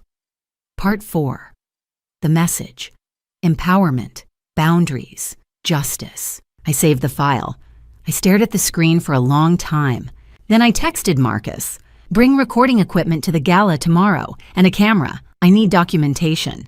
3 dots appeared. Then, "What are you going to do?" "Justice." At 11:30, I was in bed staring at the ceiling, unable to sleep. My phone lit up. A text from a number I recognized, Tyler, Anne's husband. I opened it. "May, it's Tyler. I need to tell you something. I made the call today. I called the health department. Anne made me do it. She saw a post on Instagram this afternoon. One of your guests tagged Pearl District. She panicked. She called me and said if you won tomorrow, everything we built would collapse. She told me to make an anonymous report. I used a voice changer app, called at 4:47 p.m. I'm sorry. I also sent you those emails in December, the 19 PDFs. I couldn't keep lying. I can't do this anymore. Good luck tomorrow." I read it 3 times. Then I replied, "Thank you for the truth." 3 dots. "She doesn't know I told you. Please don't mention me tomorrow." I thought about it. Then I typed, "I won't mention you, but she'll know someone did." I set my phone down. I looked at the burgundy dress hanging in my closet, the folder on my laptop, the health department report with the word malicious circled in my mind. Tomorrow at Magnolia Plantation in front of 500 people, my sister and I would sit in the same room. and one of us would win. But no matter who won, I was going to tell the truth. March 15th, 2025, 5:45 p.m. I stepped out of June's 2012 Honda Civic in a $127 dress, carrying 2 years of evidence in a burgundy clutch. The valet looked at June's car, dented bumper, faded paint, and then at me. I wasn't used to this. Magnolia Plantation sprawled in front of us, 200-year-old oak trees draped in Spanish moss gardens, lit with string lights, a grand ballroom glowing through tall windows. People in black ties stepped out of luxury cars. I felt like I'd walked onto the wrong set. "June," I said, my voice tight, "I don't belong here." She turned to me, her purple silk Vietnamese dress catching the light. "You belong anywhere you want to be." Martha, in her wheelchair beside us, reached for my hand. "You earned this, May." I nodded, even though I didn't believe it yet. We walked the red carpet. Photographers snapped photos. I smiled, clutch pressed against my ribs, feeling the weight of my evidence inside. At 6, we entered the grand ballroom. 500 people, 60 tables, a stage at the front with a massive projector screen, chandeliers, a live jazz band playing softly in the corner, champagne on silver trays. I'd never been in a room like this. I found table 7 on the right side near the stage, but not too close. Good view, not conspicuous. My 8 guests were already there. June sat down beside me, adjusting her dress. Martha's wheelchair fit perfectly at the end of the table. Marcus waved from across his phone, already out ready to record. James Thornton from Blue Bicycle Books wore a bow tie. Jane and Michael, the yoga studio owner and garden director, looked nervous but excited. Alexander Monroe, the food critic, nodded at me with a small smile. Mrs. Dorothy Hayes. June's church friend squeezed my shoulder. "We're so proud of you, honey." I sat down. My hands were shaking. I set the clutch on the table right in front of me. At 6:15, I looked across the room. Table 3, front row, center. Anne. She wore a navy sequin gown, custom designed, probably over $2,000. Her hair was perfect, her makeup flawless. She looked like she belonged here, like she'd always belonged here. Beside her sat our mother, Carol, in a black evening gown, her face carefully neutral. Our father, Paul, in a tuxedo, looking uncomfortable. Tyler Ann's husband staring at his lap. Kay Williams, the Etoile manager. A man I didn't recognize, probably an investor. A woman in a red dress taking notes, Nicole Morgan Ann's PR representative, I guessed. And Henri Laurent Ann's mentor, the Instagram chef with 347,000 followers. Anne glanced across the room. Our eyes met. I held her gaze. She looked away first. At 6:30, my father stood up from table 3 and walked toward me. My stomach tightened. June tensed beside me. He stopped at the edge of table 7. "May, can we talk?" "Here's fine," I said. My voice was flat. He looked around at my guests, then back at me. "I just wanted to say, I'm proud of you. Your nomination, Mesa, everything you've built." I stared at him. 22 months. 22 months since he'd refused to lend me $2,500 when I had $847 left. 22 months since he'd helped Anne destroy me. 22 months, I said quietly. "You didn't call. You didn't text. You gave Anne $95,000 and helped her blacklist me from every restaurant in Charleston. And now you're proud." His face crumpled. "May, I read the emails, Dad. All 19 of them. I know you're on the board of the Culinary Association. I know you lobbied for Anne. I know you tried to make sure I wasn't nominated." He looked down. "I'm sorry." "Not yet," I said. "Maybe never." He stood there for a moment, then walked back to table 3. June squeezed my hand under the table. At 6:45, I excused myself to the restroom. I needed air. I needed to breathe. I pushed open the door to the women's lounge, marble counters, gold fixtures, soft lighting. My mother was standing by the mirror phone to her ear. "Anne's the obvious choice," she was saying. "She has a brick-and-mortar restaurant, 5-star reviews, a real business. May's just pop-ups." I stepped inside. The door clicked shut behind me. My mother turned. Her face went pale. She lowered the phone. "May, Mom." She hung up. "I didn't know you were November 28th, 2024, I said. "You and Dad lobbied Louise Reynolds to make sure Anne won. You told her May's pop-ups weren't sustainable. You said it would be awkward if both of us were nominated. I took a step closer. I know everything. She stared at me, mouth slightly open, unable to speak. I have the emails, I said, all of them. I turned and walked out. Back at table 7, I sat down. My hands were still shaking. Marcus leaned over. You okay? No, I said. But I will be. At 7:10, the lights dimmed. The jazz band stopped. A spotlight hit the stage. A man in a tuxedo stepped up to the microphone. Good evening, everyone. I'm James Pemberton, and welcome to the 2025 Southern Culinary Awards. Applause. 500 people clapping. My heart pounded so hard I thought everyone could hear it.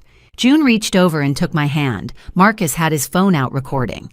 Tonight, James continued, we celebrate excellence in Southern cuisine, and we're honored to present the Rising Star Chef Award to one of 4 extraordinary finalists.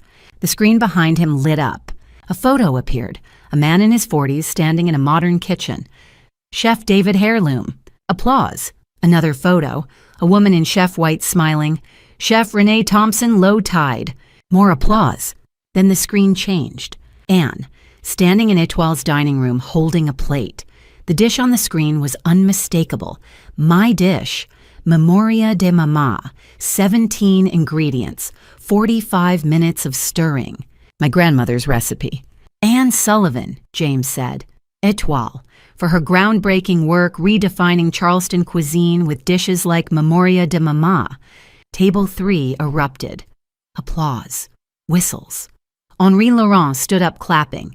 Anne rose from her seat, waving gracefully, smiling like she'd already won. I sat frozen, staring at the screen, at my dish, under her name. Then the screen changed again. A photo of me. Not in a kitchen, not holding a plate, just me sitting at a table with Mrs. Hayes, both of us laughing bowls of soup in front of us. May Sullivan, James said. Mesa. For her work serving 3,600 people last year through intimate pop-up dinners without social media, creating true community impact. The room exploded. People stood. Not just table 7, dozens of tables. A standing ovation. I sat there stunned, unable to move. June pulled me to my feet. Martha clapped from her wheelchair. Marcus was recording, grinning. Alexander Monroe stood nodding at me with respect. I looked across the room. Anne was still standing, but she wasn't smiling anymore. Her face had gone hard, tight. She stared at me, and I stared back. 7 minutes. That was the amount of time it took for my life to change. Again.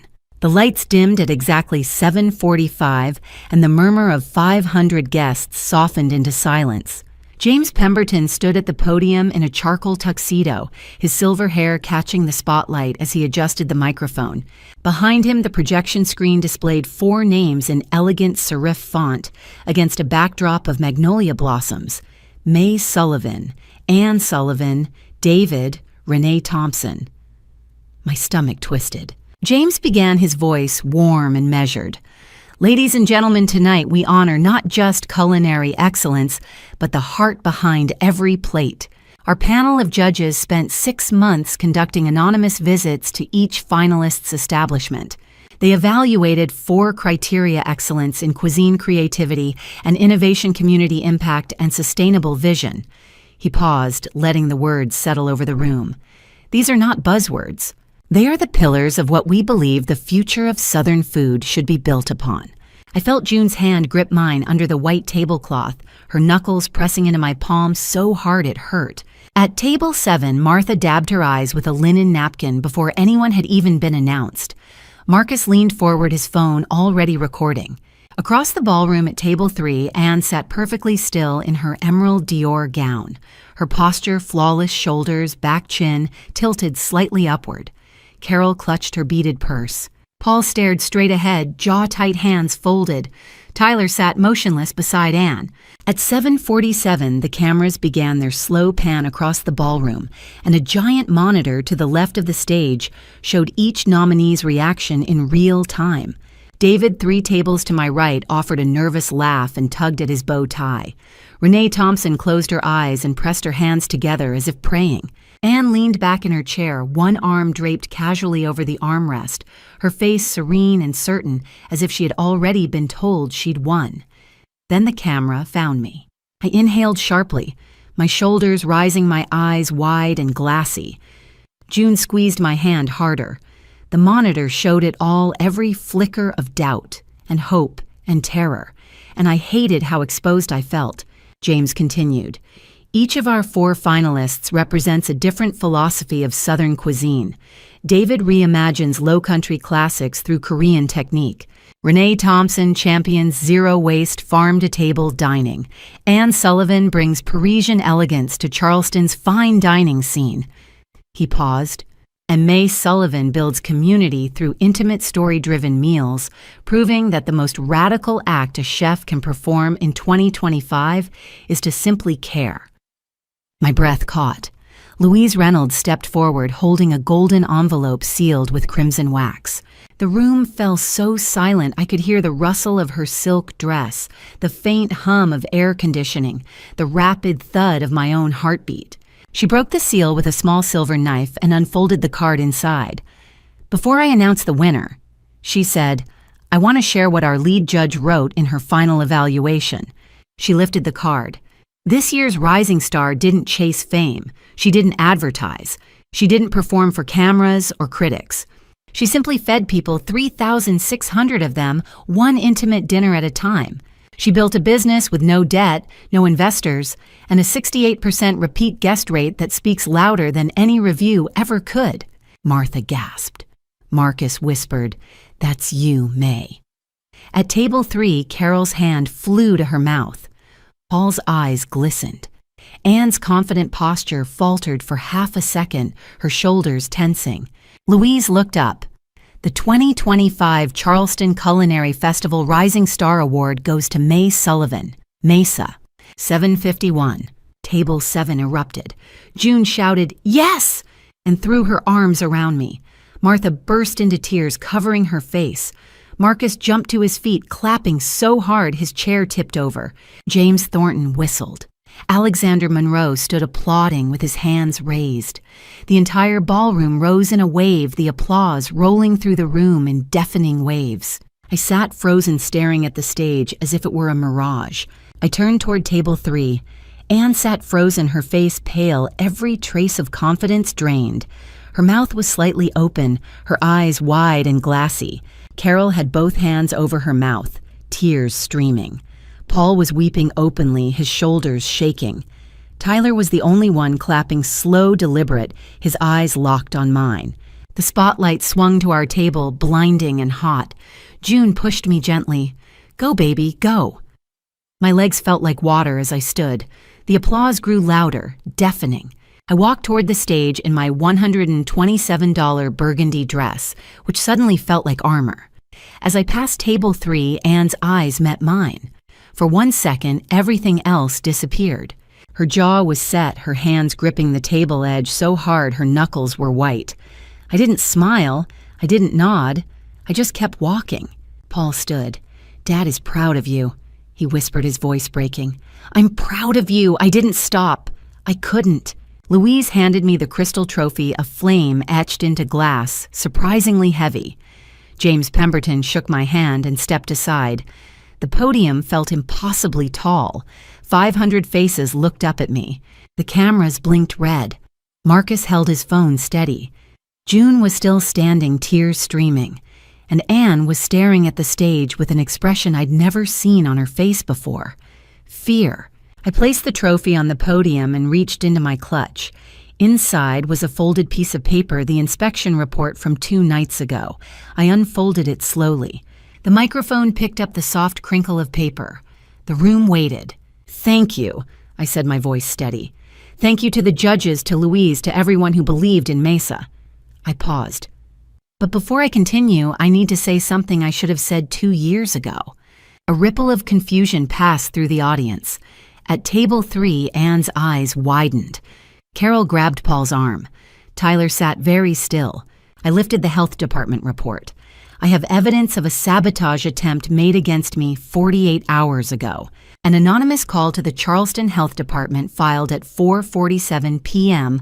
on March 14th, claiming I was operating an illegal food service." Gasps erupted. Phones came out. Marcus's camera never wavered. Anne stood her chair, scraping loudly. May, don't! Anne, I said, my voice cutting through the noise. Sit down, I'm not finished. Before I tell you the full story, before I reveal every lie, every stolen dish, every email I need to know you're still here. Comment 847 below, that's how much money I had left when my family abandoned me. And just so you know, this story contains some fictionalized elements for impact. If that's not for you, feel free to stop now. I fired my sister. Those were Anne's words. But let me tell you what really happened on May 18th, 2023. The room held its breath. Anne stood frozen, her emerald gown catching the spotlight. I didn't look at her. I looked at the 500 faces staring up at me at the cameras, blinking red at Marcus filming from table 7. The projection screen behind me flickered to life, displaying the elegant cursive logo of Étoile. I worked for my sister for 6 years. I said, my voice steady and amplified across the ballroom. 6 years of 16-hour days, burns, cuts, and missed holidays. 6 years building someone else's dream while mine gathered dust. I paused. And on May 18th, 2023, she called me into her office and fired me. No severance. No explanation beyond reliability concerns. Just a cardboard box and the door. A ripple of shock passed through the audience. At table 3, Carol's hand flew to her mouth. Paul kept his head bowed, shoulders shaking. I walked out with $2,263 in my bank account and nowhere to go. I continued. No family to turn to, no safety net, nothing. The words came easily now, each one a stone I'd carried for 2 years and was finally setting down. But that wasn't the worst part. The worst part came 5 weeks earlier. The screen changed. A photograph appeared, golden empanadas, surrounded by vibrant chimichurri sauce, garnished with edible flowers. The dish glowed under professional lighting, beautiful and heartbreaking. This is Memoria de Mama, I said quietly. My grandmother Rosa's recipe, 17 ingredients passed down through generations, which I created and perfected for weeks. My throat tightened. Every step was a story, her story, my story. And on April 13th, 2023, my sister told a food critic it was hers. The room erupted in murmurs. I raised my hand and silence fell. Alexander Monroe of the Charleston Post and Courier published a glowing review crediting Anne Sullivan as the creator of Memoria de Mama. I turned slightly, finding Alexander at table 7. He was standing, his face pale. Alexander, you were there. You interviewed her. Tell them. Alexander's voice carried across the ballroom. Anne told me she created the dish from her grandmother's recipes. She described every ingredient, every technique. He paused, jaw tight. She lied to me. I published that lie, and I'm sorry, May. The apology hit me harder than I expected. I nodded once. Thank you, Alexander. I know you didn't know. I looked at Anne. She was still standing, her face bloodless. But she did. The screen changed again, showing a list of 14 restaurant names in white text, The Ordinary, Husk, Figure Hall's Chop House, Leon's Oyster Shop, and 9 others. I read them aloud, one by one. These are the 14 restaurants that rejected me in 3 weeks after I was fired, I said. 14 places where I applied for any position they had. 14 places that said no. I paused. For weeks, I didn't understand why. My resume was solid. My experience was strong. So why? I pulled a folded paper from my clutch. On May 25th, 2023, I got an answer. Chef Thomas Reed at The Ordinary told me there was a reliability issue. When I pressed him, he admitted someone had called 3 days earlier claiming I had substance abuse problems, warning him I was dangerous to hire. Gasps erupted across the ballroom. At table 3, Tyler's face went rigid. Carol clutched Paul's arm. Anne swayed slightly. It wasn't just Chef Reed. I continued, my voice rising. 14 chefs, 14 calls from the same number, all painting the same picture. May Sullivan is unreliable, unstable a liability. I looked directly at Anne. My sister destroyed my reputation in 72 hours. The silence was deafening. I folded the paper and set it on the podium. By mid-June, I was down to $847, as I mentioned earlier, with rent overdue and nowhere to turn. I applied for dishwashing jobs, begged for any position, cried in my car after the 14th rejection. My voice cracked, and when I asked my father for a loan, $2,500 to survive, he said no. I turned toward table 3, where Paul was openly weeping. Carol sat rigid, arms crossed. He said no to teach me self-reliance, I said quietly. That same year, my parents gave my sister tens of thousands of dollars to expand Etoile. New equipment, new staff, new marketing. I let the numbers sink in. $2,500 was too much to help me survive, but tens of thousands to help Anne thrive. That was just family support. Paul's sobs were audible. Carol didn't move.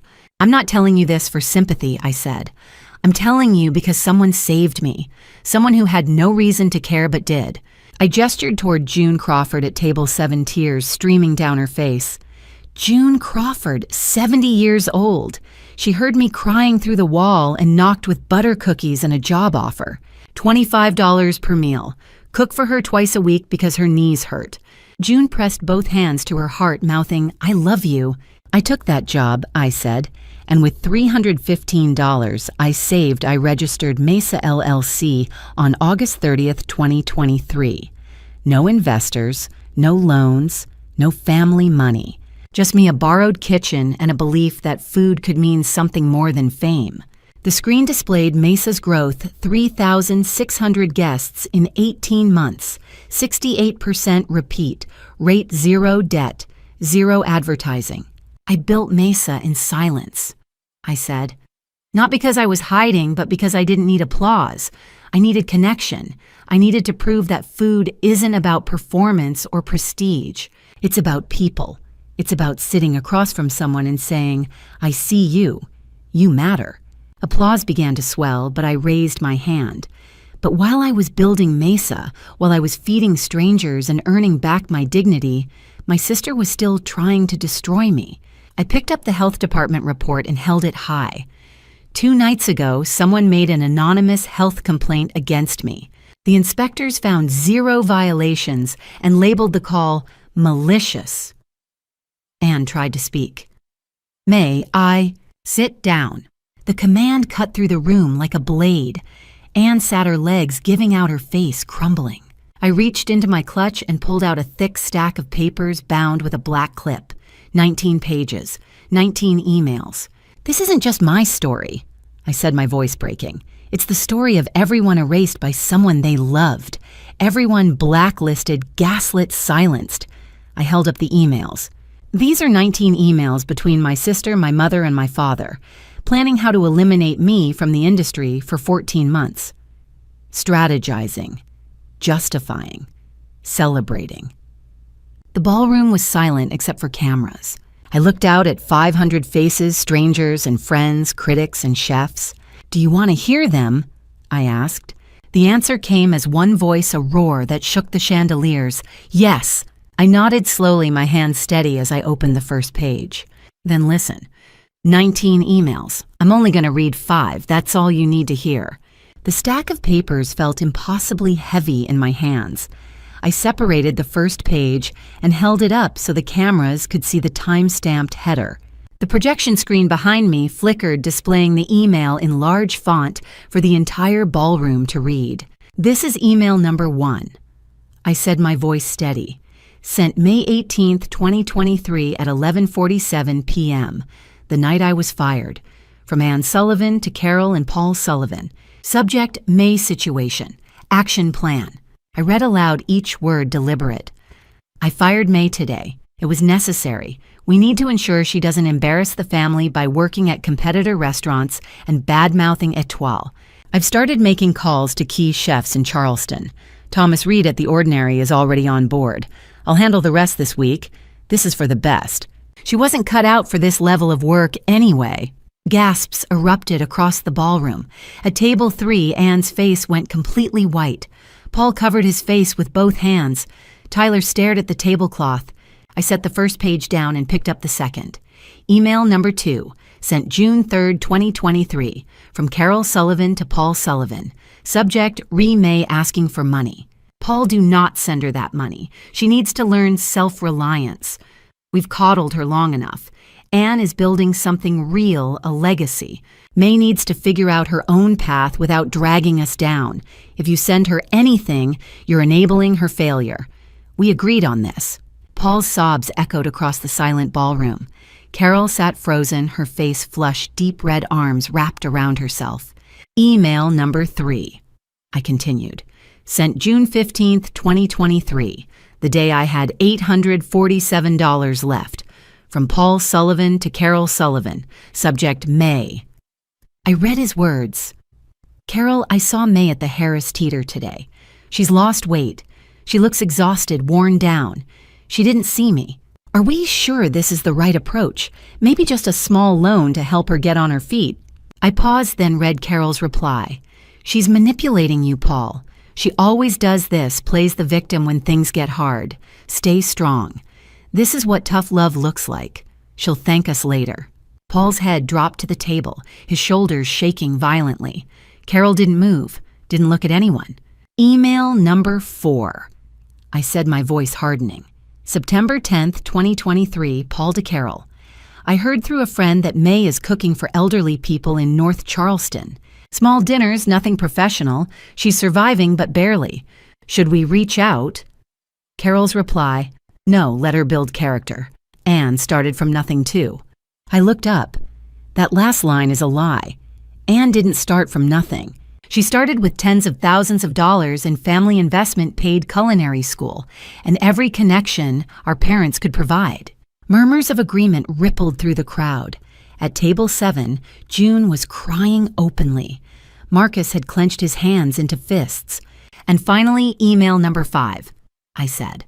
Sent November 3rd, 2023, from Carol Sullivan to Louise Reynolds, director of the Charleston Culinary Festival.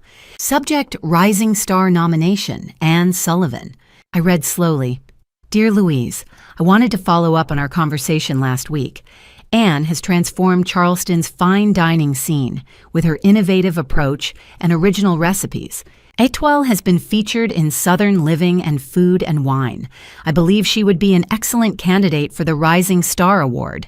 The Sullivan family has deep roots in Charleston's culinary community. The ballroom exploded in outrage. I raised my hand for silence. Louise, I said, turning toward her, would you like to respond? Louise Reynolds stepped forward, her face tight with anger. Carol Sullivan called me 7 times between November and January, lobbying for Anne's nomination. I told her repeatedly that judges make decisions independently. She persisted. She sent flowers, dinner invitations. Louise's voice shook.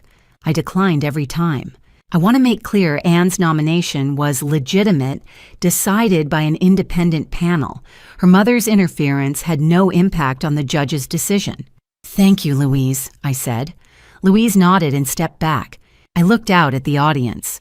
Alexander Monroe already confirmed Anne lied about Memoria de Mama, but he's not the only witness. At table 7, Marcus stood.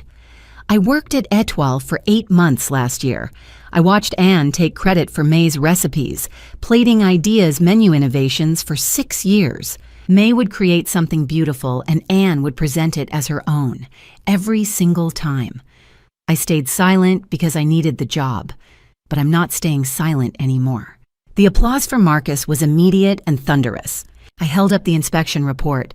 The screen displayed it 0 violations complaint labeled malicious. As documented here, someone made an anonymous call at 4:47 p.m. on March 14th using a voice changer. I paused. But I know who made that call. I turned toward table 3. Tyler Harrison, Anne's husband. He confessed to me yesterday. He made the call under Anne's instruction. The ballroom erupted. Tyler didn't move. Anne turned to him, her whisper furious. You told her. The table microphone was still live. Her words echoed across the ballroom. Gasps turned to outrage. Anne, I said, stand up. She didn't move. Stand up and face these people. Face me. Slowly trembling, Anne stood. Her emerald gown caught the spotlight, but there was no elegance left. She looked small, trapped, terrified. Did you steal Memoria de Mama? I asked. Silence. Did you blacklist me from 14 restaurants? Silence.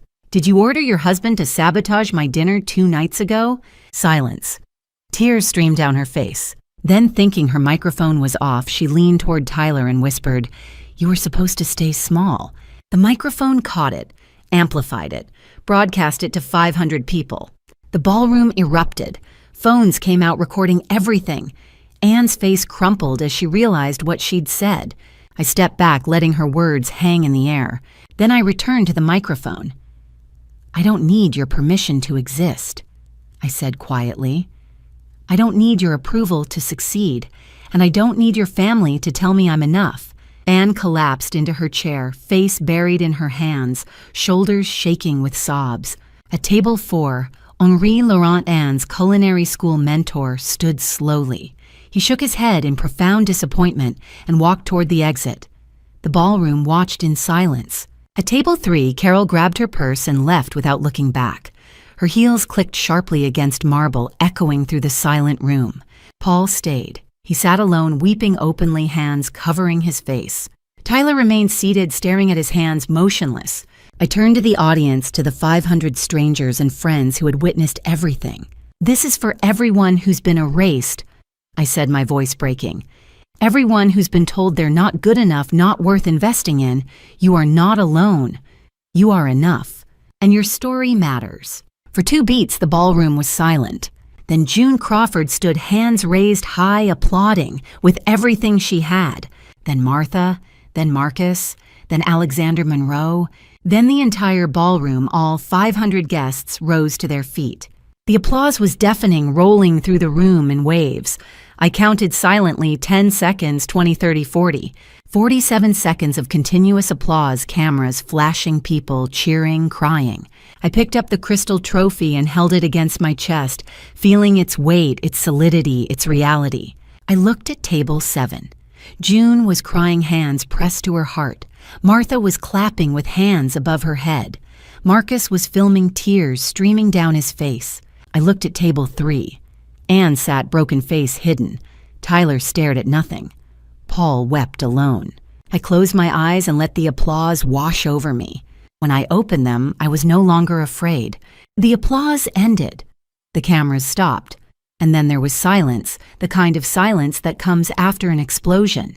My legs were shaking as I stepped off the stage, the crystal trophy still clutched against my chest like a shield. Louise Reynolds appeared at my elbow, her face a mixture of concern and something else I couldn't quite name. Awe, maybe. Or fear. "May," she said, gently touching my arm, "are you okay? That was extraordinary." I opened my mouth to answer, but no words came. I just shook my head. "I need air," I finally managed. "I can't do interviews right now. I can't—" "Of course," Louise said quickly.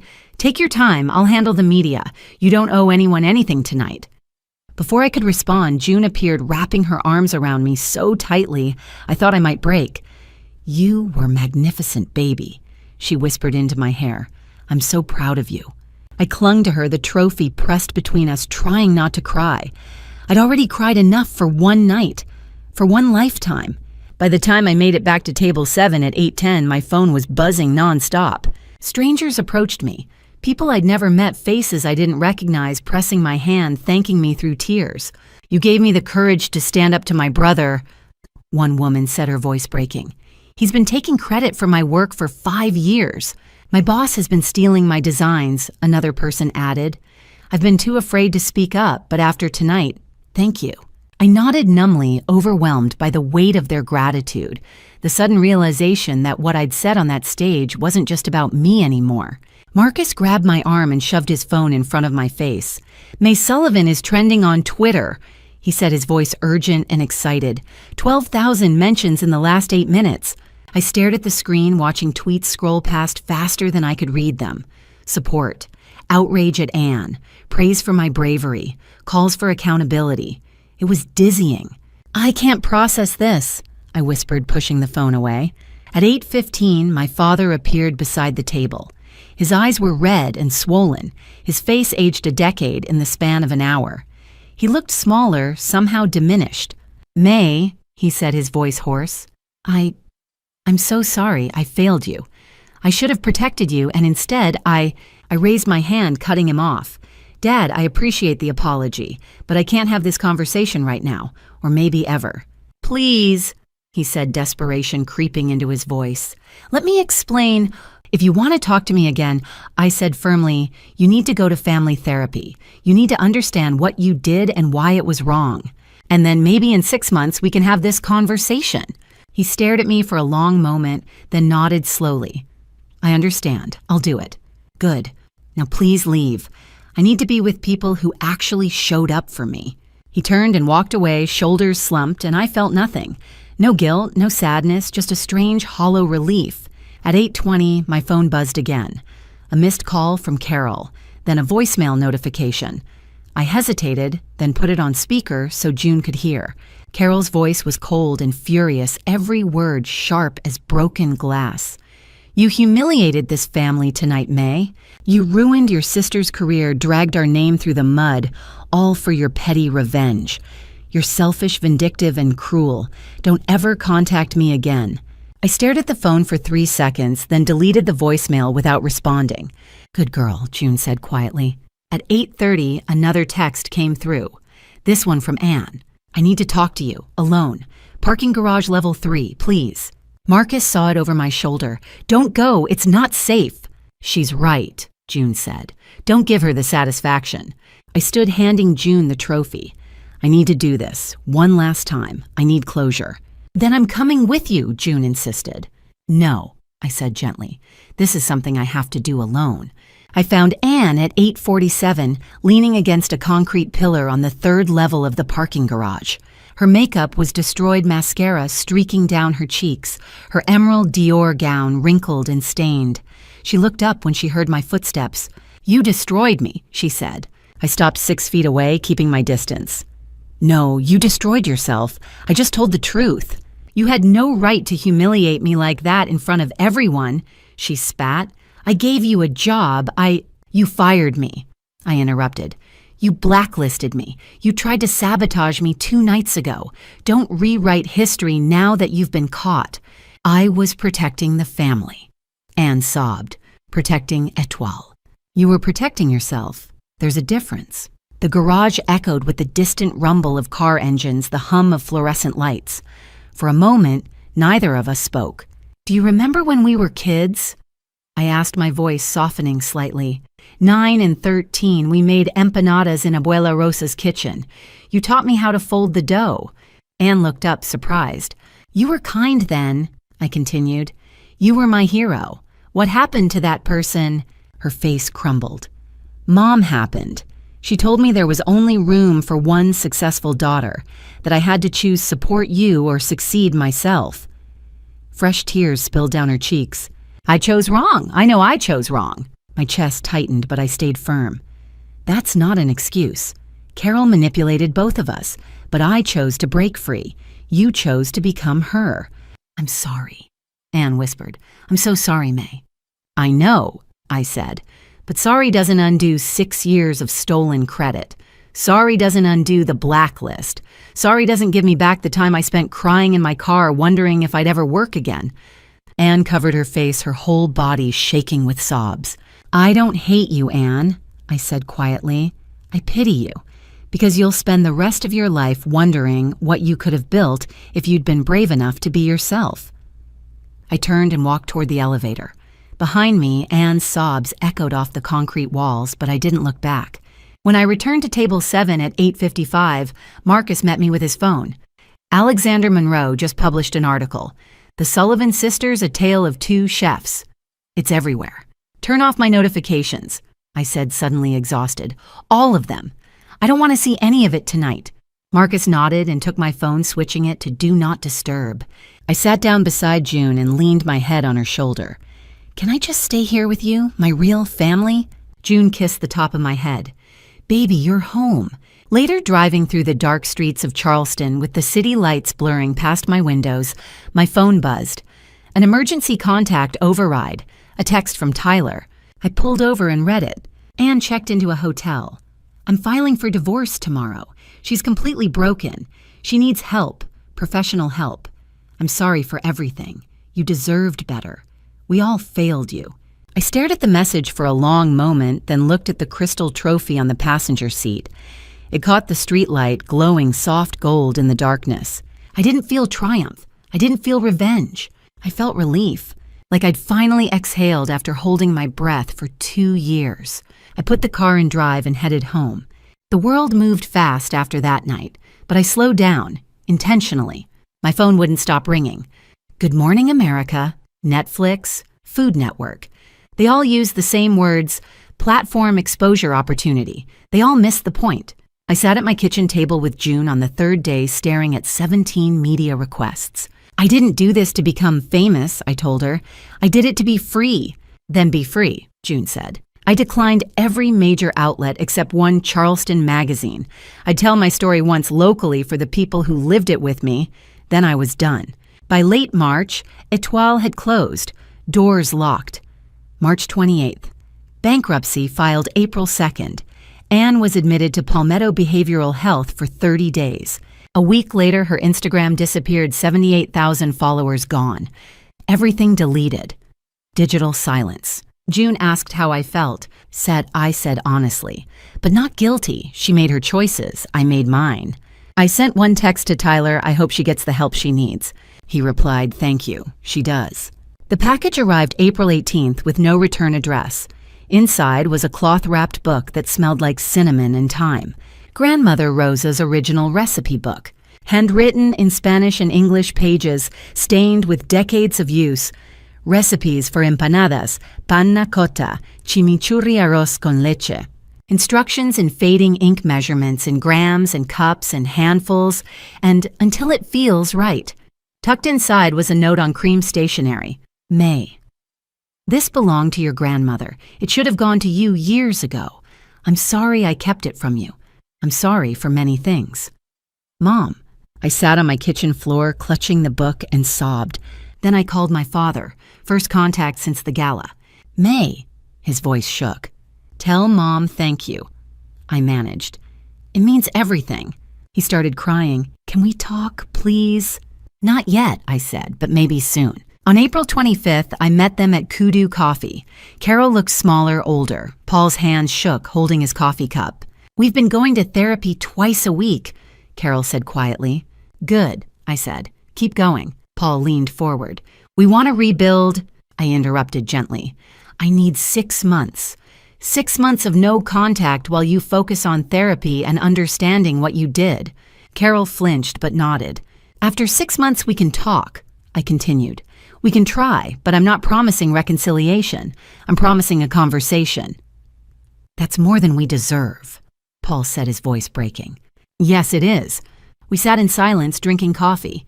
When I stood to leave, I paused. I don't hate you. I just need to protect myself first.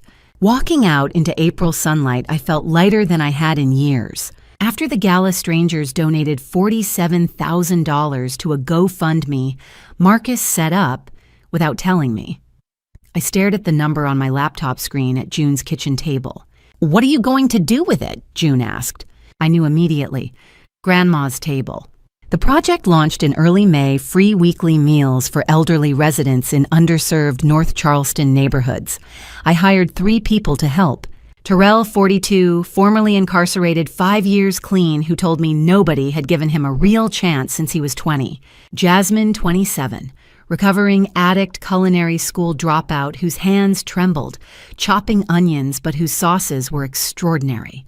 David, 55, recently homeless, who'd worked as a line cook for 20 years before losing everything. You're giving people second chances, June observed. Someone gave me one, I said. Mid-May, a venture capital firm offered me $1.2 million to franchise Mesa across the Southeast.